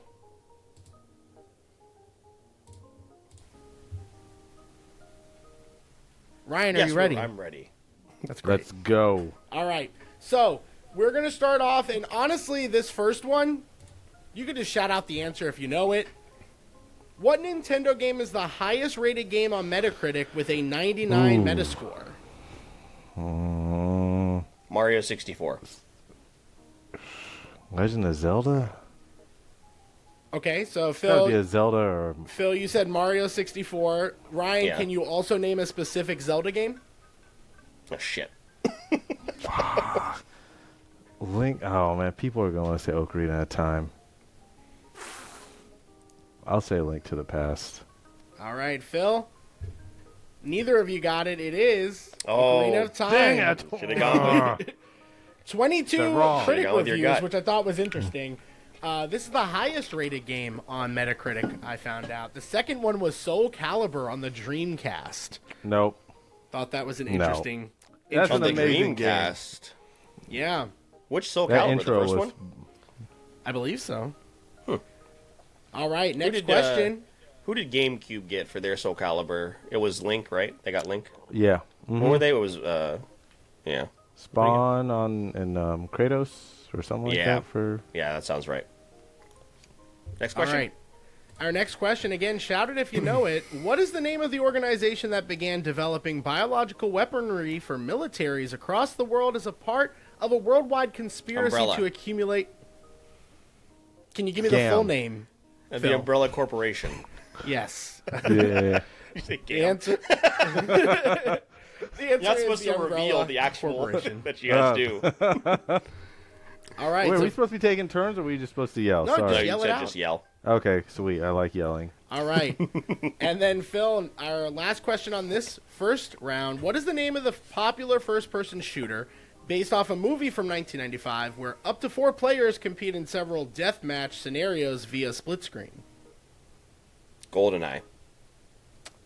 It is GoldenEye 007. All That game right. is so overrated. So Phil's got 2 It's got points. some of the worst controls of a game of a shooter that's ever come out, and I'm sure that was because of the Nintendo 64 limitations. But going back and playing it now is almost impossible. So Nah. All right. This next one is going to be multiple choice. If you know the C. answer, I mean, you can lock it in. Oh. Okay, sorry. But if you do shout out the answer, the other person can't give the same answer. So which of these games did not receive a 10 out of 10 score IGN. from IGN? yeah, IGN Uncharted is the thing 3, that's like, oh god, GTA Who 5, who this paid was the their most? or Mario this was also Odyssey. their like 8.3 out of 10 era. Yeah. I will tell you 3 out of 4 of these games did get 10 out of 10. So only one of these did not. Which one are you locking your answer in for did That's not? ridiculous. I want to lock in. I'm gonna go with A. Oh, okay, Okay. so I can't select A, right? Correct. Okay, I will select B then. All right. Phil, the I'm only saying answer that because they don't deserve it. is actually Skyrim. What? Yeah, it is actually, Skyrim got a 9.5 to my surprise Oh my and God. frustration. Man. All right, That's let's crazy. go That's ahead. IGN. Let's Yeah, go we ahead should and have jump picked into the that, next yeah. one. Yeah. I know. Which franchise is the best-selling fighting game of all time? Oh, it's either Mortal Kombat or Smash. Mortal Kombat, Super Smash, Dragon Ball, Tekken. Dragon Ball. Best-selling franchise. Dragon Yeah, so Ball is all of- like all the of their one of these games. things is not like the others out of these 4, but like, that which means it could surprise us. Talking about Like- units sold or money?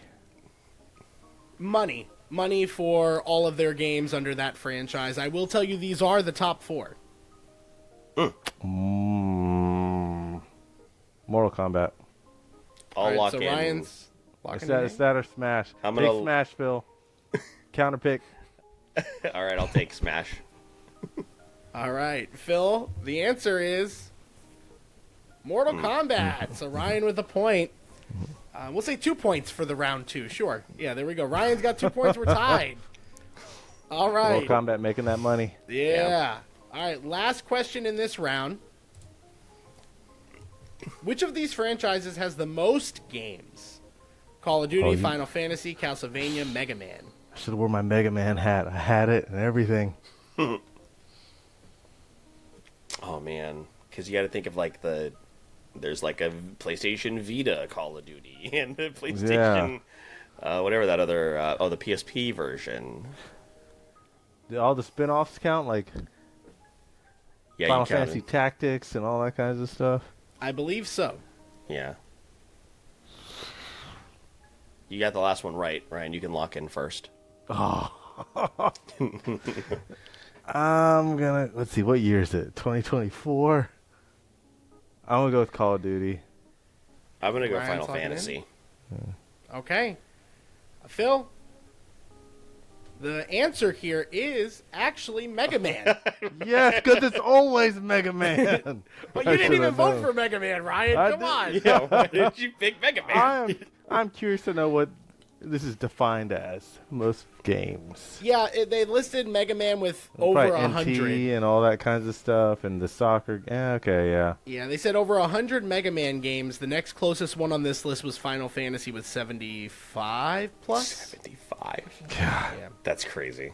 So, yeah, all right. We're doing great, guys. Love The you, Mega Man. final round of this game is complete Haktua. the word. It is going to be video game based. Shout out the answer if you know it. If you don't, I will allow a hint, which will come up upon the next click anyway. You don't get like more? You didn't do like slides where you give more letters? Well, Listen, man, he is doing his best. All this right. is two. You can see it's 2 words, and I gave you 2 of the 8 letters here. It is a wow. video game. Hola. Phil, if you would like to click for the hint.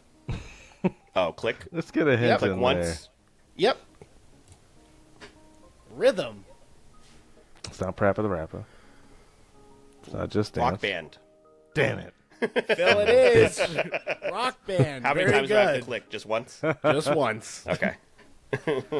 All right. It is Rock Band. So good. So you'll click again to reveal our next complete the word. And if we need it, we've got a hint that we can reveal.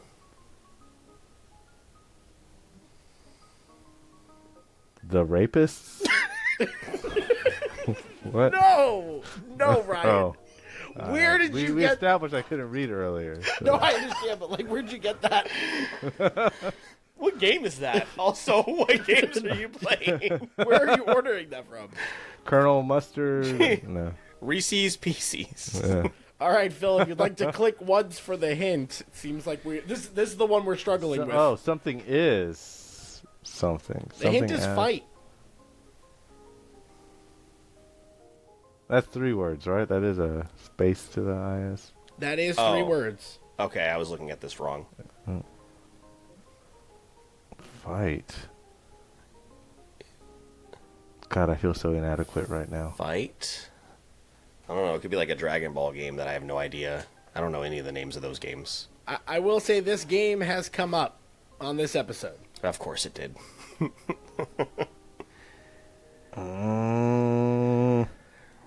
I got nothing. Is Twisted Metal Black. Ryan, are you 'Cause- even looking at the letters? Are you even I trying? told you I can't read. Why do you have to make this so much about? Ryan, it is 3 words. Let The second word is not is, because the hint is fight. Ryan, this question is a toss-up to you for 3 As- points. Oh my God, Worth there's got to 3 be some kind of That Street Fighter is- reference. Oh God.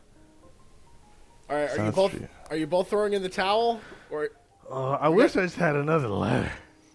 yeah, Give us another clue. it is something versus something. Oh, Marvel versus Capcom. Okay. Jesus Dang it. Christ, dude. That point was worth 3. That point was worth 3, but I'm only going to give you 1. I'm only going to give you 1. Vowels. V. Is as. Yeah, that's what I was thinking too. Like as Us. Is it last us? Last I is don't us. know. That's so crazy. All right. Well, Ryan's in the lead with 1 Oh, point. So What do this you is our mean? What about my points from the last few rounds? Did you get any right? Yes. What are you talking Oh, about? we'll just say it's tied then. So for There we the win. God, All right, for the win. what the hell is this? It is 1 word. Nagger. No. That's Should I put the South Park clip? you gotta. Oh, daggers, of Oh, course. Daggers, of course.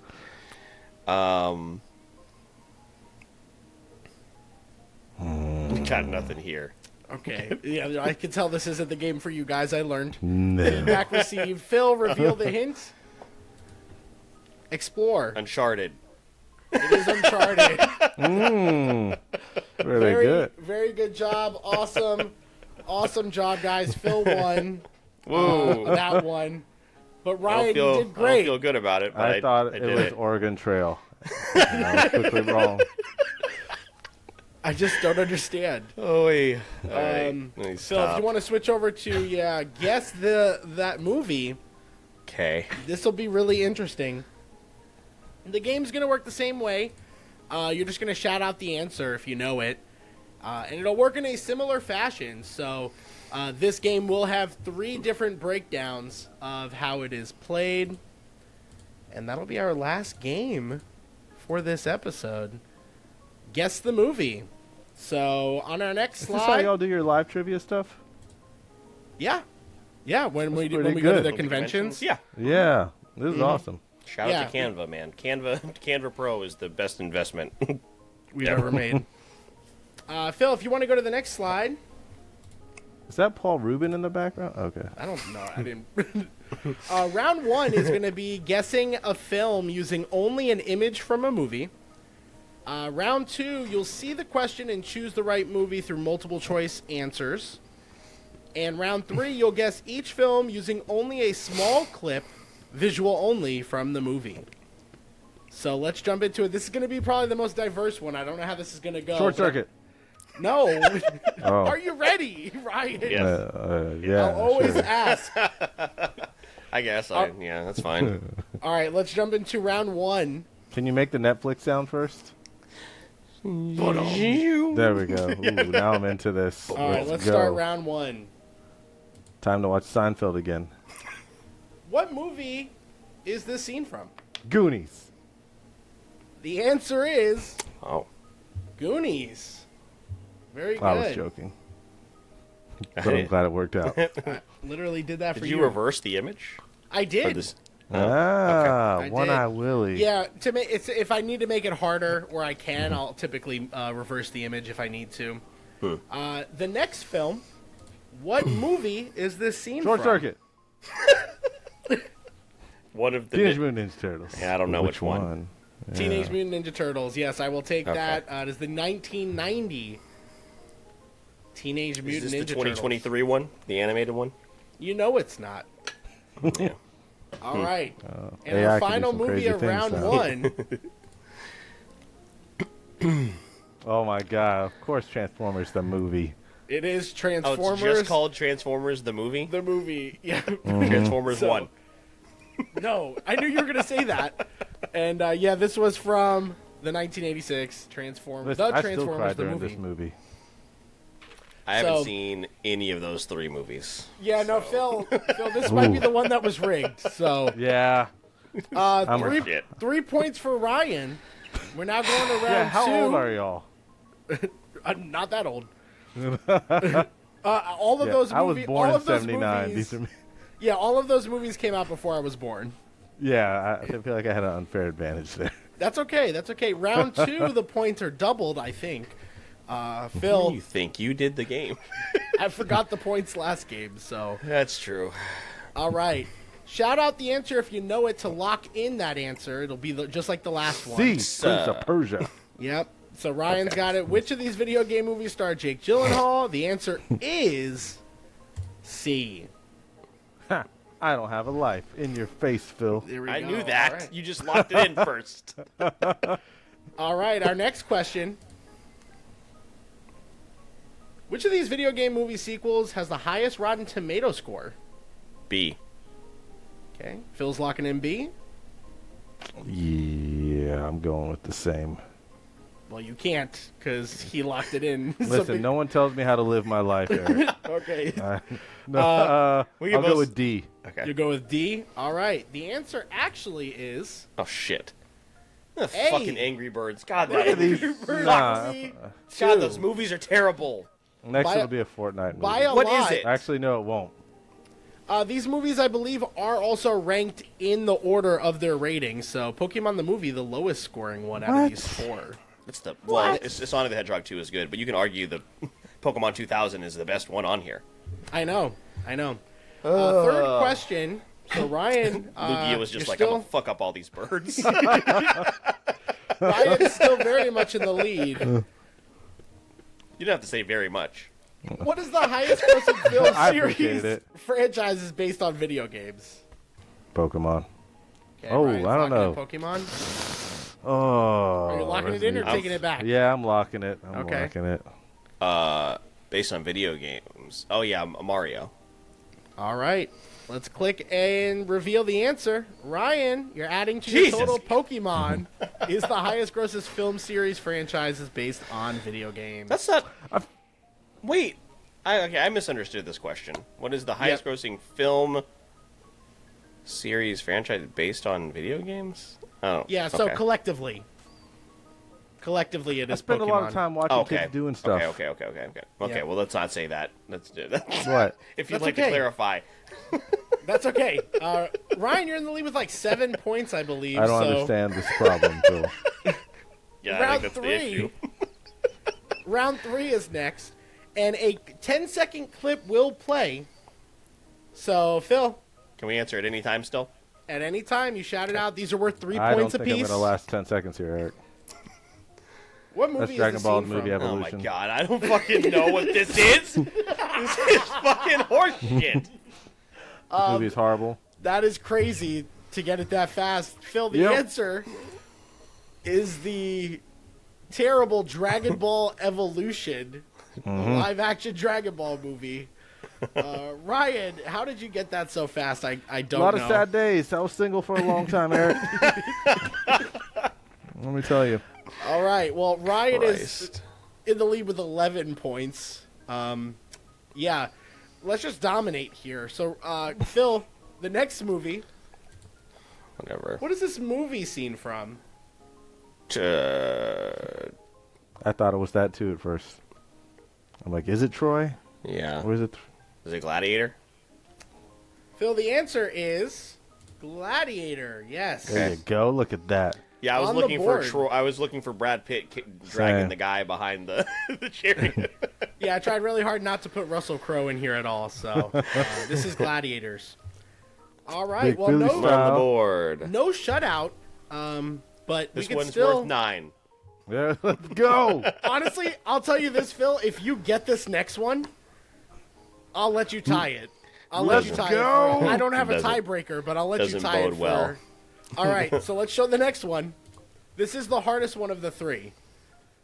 Oh, that's Conan.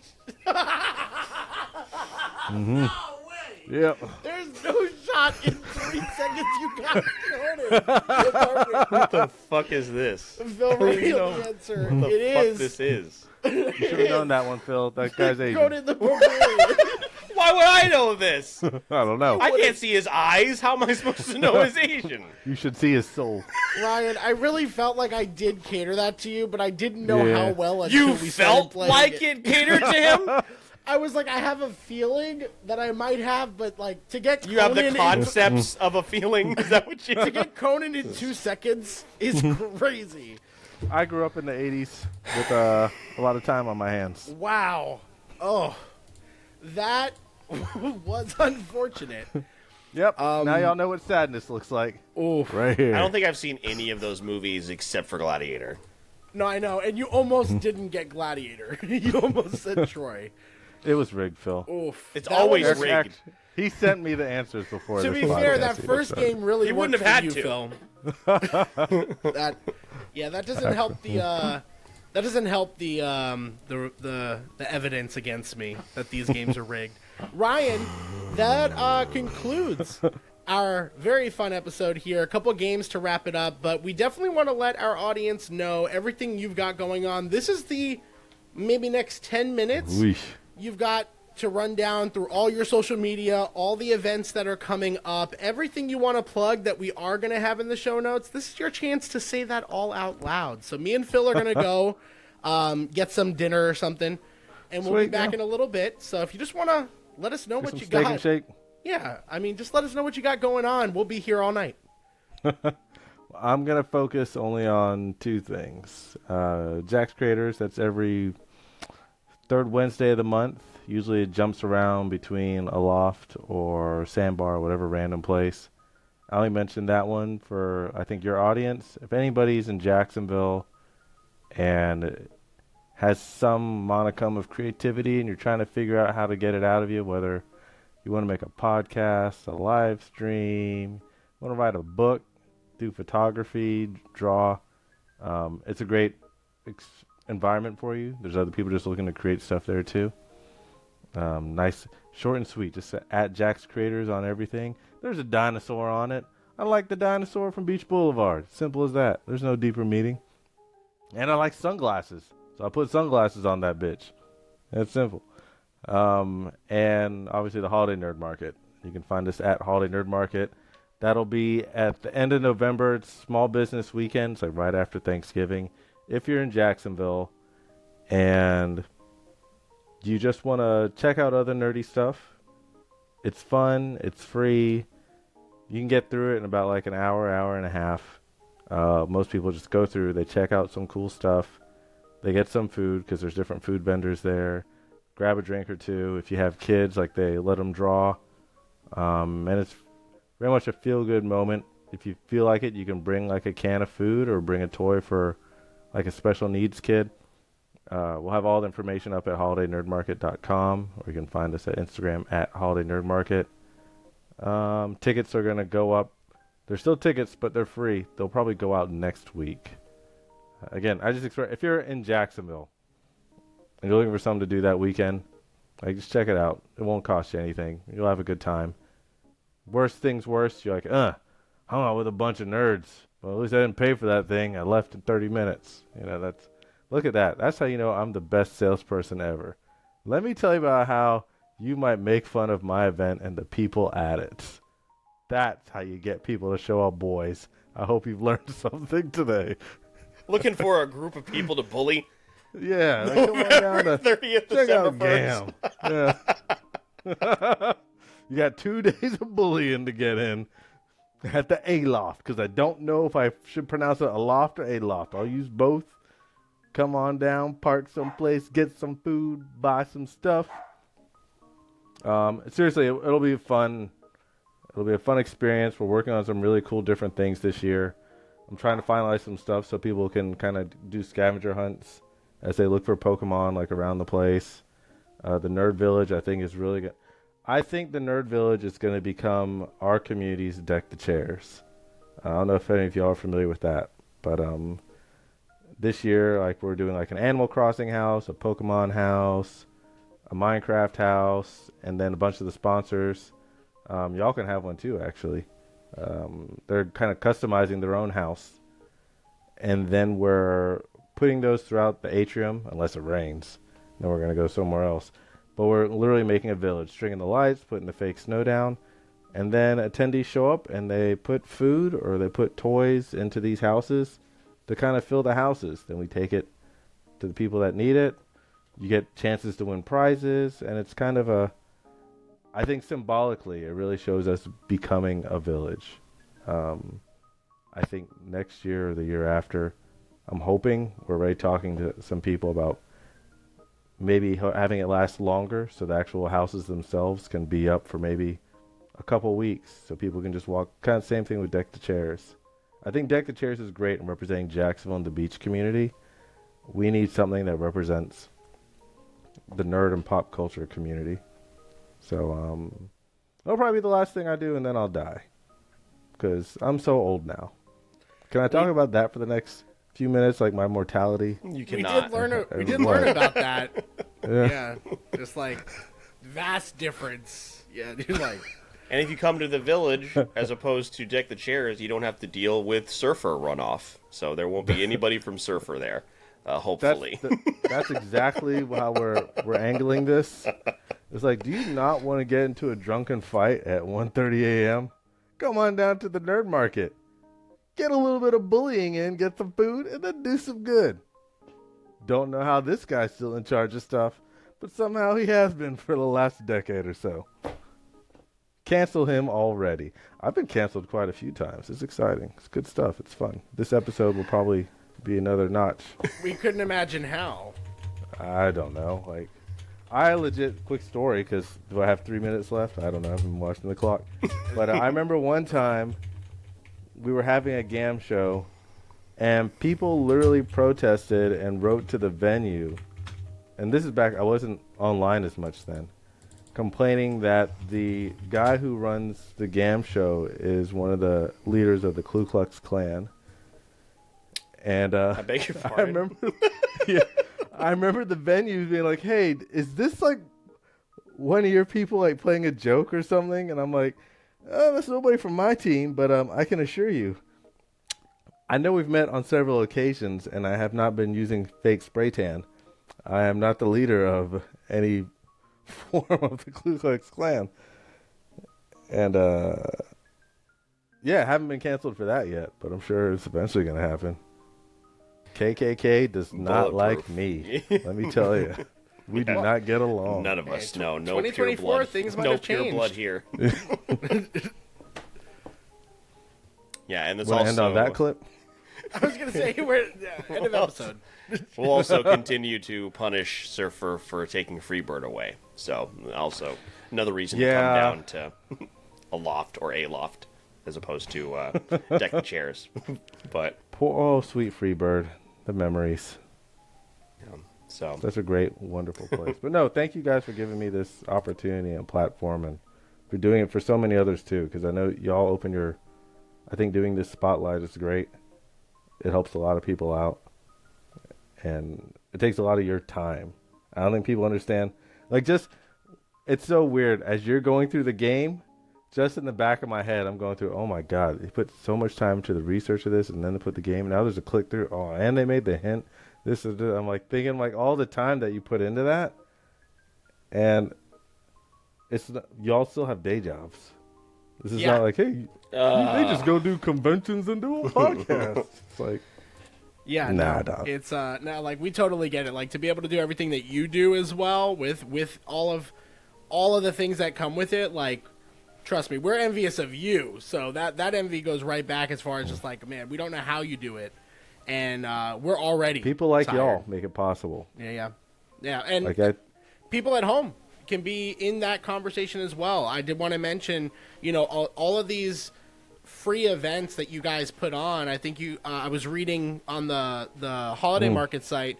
You're going to put up nearly at least 30, like around 30. At least 30 this year. My girlfriend is so close to breaking up with me. So I don't. Yeah. It's a lot, and it's funny. Someone else that I really look up to asked one of the team members the other day. I don't know. I guess I'll go ahead and name drop him now. So like Varick Rossetti, very accomplished designer and illustrator here in town. He's one of the guys that started One Spark. And actually years ago, he was one of the people who critiqued my portfolio when I was going through school, like at UNF. Swoop, you can't finish, kids. But he had said something to one of the team members like, how does Ryan do all of this? Like, I don't understand. It's like he's always like with all these events, and then like they're posting, and then they're creating this thing and that thing, and she gave the most amazing answer that really warmed my heart. She was like, no, like we love Ryan, so we all help him. And I was like, that meant a lot to me. Like meant a lot to me, him having that thought and that kind of like praise, but also that someone from the team felt that way. Because that's how I feel about all of them, and that's why I hate being... I joke around and pretend being like the bad guy, and like even like in school they call me like the dream crusher, but then like Sasha knows, like she was like, you're the softest person I know. Like you cave every single time like somebody has like the slightest story. And the team, anybody I work with, I try to make sure I can give something back to them.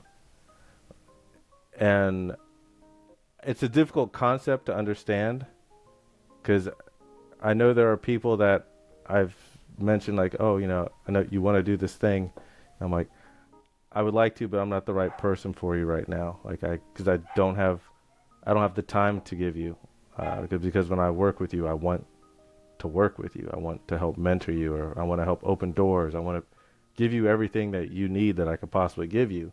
And if I can't do that, I feel like I'm not honoring my half that I should be doing. And usually people are like, no, it's fine. I just want to do this. I'm like, yeah, but I have to be able to balance this out. like just for my personal soul and well-being. It's a little bit selfish in a way, but the fact that so many of the team feels that way, that they do it because they care and they're not looking for anything other than they want to help the community, they want to help other people. They've been the ones who've been the person that needs help, and now they want to do it for somebody else, and that person happens to be me a lot. So I'm very grateful and lucky. If you don't stop me now, I'm gonna say something indecent. We're grateful. We're grateful and lucky to have you sure. on, just to be able to talk about it. And I can speak for Eric here. I know when I can say that there was a point in time where we didn't necessarily really know what GAAM was. We knew that GAAM had existed, and we knew that you threw these events. And there was a time and place where Eric and I looked in from the outside and said, "Man, it'd be really cool to be a part of that." So the fact that we're now man, look, that's the guy that's in charge. That guy definitely looks like he's in the KKK. That guy definitely runs a clan for him. Is this where we tell him that we were the ones that filed the complaint? that made best that prank ever. Playing the long game. Playing the long game. Jinx, owe me a Coke. So, but to now get to be a part of it, and I know you're not gonna like being lumped in with Botter, but being able to when No, people Botter's that great. of course. So, but when people like you guys, like Botter, like yourself, like Blythe, when they come to us and they ask us for assistance, they ask us for help, it's truly the biggest compliment that Eric and I can get, because we know that people like you put in this work for the community and do it for the correct reasons, because we discussed this, off the air. There are people out there with nefarious intentions that are only about their bottom line, that are only about lining their pocket, and that has not been an instance with yourself and so many other people that are part of this wonderful community. So kudos to you. It is our pleasure to highlight what you have been able to do, and honestly, truly fitting, Eric, that we were able to cap off 2024 with Ryan. It worked out perfectly. Yeah. No, 100%. And Ryan, thank you so much for joining us on this episode. Tying that all back in, again, Ryan hosts so many amazing events that you could support the community with, but we need your support to have that happen and to have those events go on. So again, all of the links will be in the show notes for everything you can do, whether it's attending these events, donating to these events, whatever you can do, again, is truly appreciated. I know we appreciate it when people support the podcast tenfold for everything going on with GAAM, Jax Creators, the Holiday Nerd Market, and beyond. Ryan, anything else you want to call out before we close the episode? God, my brain is racked with so many improper things to say. Nope. But See, I gave you. I should have just said, "Have a nice night, Ryan. We're gonna close the episode." Why you threw it back to him? That's your fault. I just, that was a mistake. I don't know. I thought you learned something today. But no, in seriousness, thank you all again. You guys, I look forward to seeing what you guys do in the future, because I truly believe that you can almost see like lines and dots coming off y'all where you're like, okay, other people are going to be impacted by this. There's other people who are going to be listening to this like, oh, you know what? Maybe I could do a podcast, or, they talked about this one thing, and I think I want to make that, and you will inspire those other people. And knowing I've talked to y'all enough, like over the past few years, where I feel like I have a pretty good read on your hearts and your souls, and you're good people, and typically good people help foster other people to do good things and do great things. So like that interests me a lot. That's very inspiring to me. It makes me feel hopeful, because like, okay, sweet, like there's future generations still bringing other people up. Like that was one of the main things when I first kind of like retired GAAM show. I solely just wanted to find other people to help, not carry GAAM forward. Like I wanted people to carry forward doing good things. And it's very inspiring to meet people like yourselves that are like, okay, they're doing it. When my time comes where I'm completely bald and I can't do it anymore, I know that things are going to be okay. So thank you all for giving me, this old man, a little bit of pause and a little bit of joy knowing that, okay, things are going to be okay. Doesn't have to be you. There's other guys. There's other people here that care and that are going to make things better. Well, unfortunately, those lines and dots are like Linus from Charlie Brown. So that's what I thought of when you said lines and dots. I was like, oh, no, he's saying that we smell. I think you smell delicious. Thank you. I try. I would eat try. you both. Yeah, Okay, well, listen, we should probably cut him off now. Right. You should probably Yeah, go well, ahead. don't cut my mic again. Go ahead, Eric. You can go ahead and like I'm gonna the put it on moderators. Yeah, we're gonna. I was under the he's impression muted. there was going to be no fact checking. Okay. He's done. He's done. We're calling it before he digs another hole. And Ryan, we will carry the baton once we find out about the Ryan parties. Also, the salary. Let us know because Yeah. Get back to us ASAP. cheddar Phil, cheese. Phil, We're going to be making all these events paying going forward. Just so you know, no more free events once we take over. stop. All right, Phil. He does have the ability to unmute, so before we tempt him to do so, That's because he's agreeing. For those of you that are Close. listening, he is nodding in Stop. agreement. Phil, close the episode. Well, everything that you need that we discussed here today, as far as all the events, whether it be GAAM itself, whether it be the Nerd Market, whether it be Jax Creators, everything will be in the show notes of this episode, along with the Linktree link for the podcast, so you can find literally everything you need in one really small, tight package. That was really weird wording. I don't know why I went with that. I am so sorry. This episode has done irreversible damage to my psyche, but it was a lot of fun. Ryan, stop that.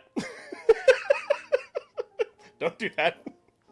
But follow everybody on social media. Follow GAAM. Follow the Nerd Market. Follow Jax Creators. Follow the Wait For It podcast. Ryan, put your hands down. Follow everything on social media. The most important ones for us for the Wait For It podcast being, of course, Instagram, TikTok, Discord, YouTube, as well as Twitch, where we stream every other Thursday. As Ryan mentioned, a really great way to spend your holiday post-Thanksgiving. Go out there and, support those small businesses as Ryan is performing a lobotomy for those of you that are not watching on our YouTube channel. You can also, as far as supporting the podcast, you can also head on over to Apple Podcasts, Spotify, leave 5-star reviews, go to YouTube, leave comments, like, share, subscribe, share it with your friends, share it with your families. All of that is incredibly beneficial. If you ever want to know what happens pre and post show, and you want some extra perks and benefits when it comes to the Wait For It podcast, Eric will tell you all about that right now. Yeah, upset that the episode's over and that you didn't get all of the unhingedness that came with this episode. Well, we have a pre and post show. Ryan, think about baseball. Think about baseball, Ryan. This is how it feels, Phil, whenever I'm trying to close the episode and you're doing stuff. I hope you know that. Let me go get something to distract you. On Patreon, you're able to do a lot of things in exchange for your support, like getting early access and behind-the-scenes clips for episodes like this one. But your support in any way, shape, or form is very much appreciated. My name is Mr. Eric Almighty. That is my co-host, Phil the Filipino, and our guest, Ryan. We release new episodes every Wednesday on the podcast, including bonus content on platforms like Twitch and TikTok, and all you got to do is wait for it. So, I heard you're looking for a go-to source for entertainment. Wait for it. Gaming? Wait for it. Anime? Plus Ultra! Mr. Eric Almighty and Phil the Filipino? Yeah, they've got you covered. And all you gotta do is wait for it.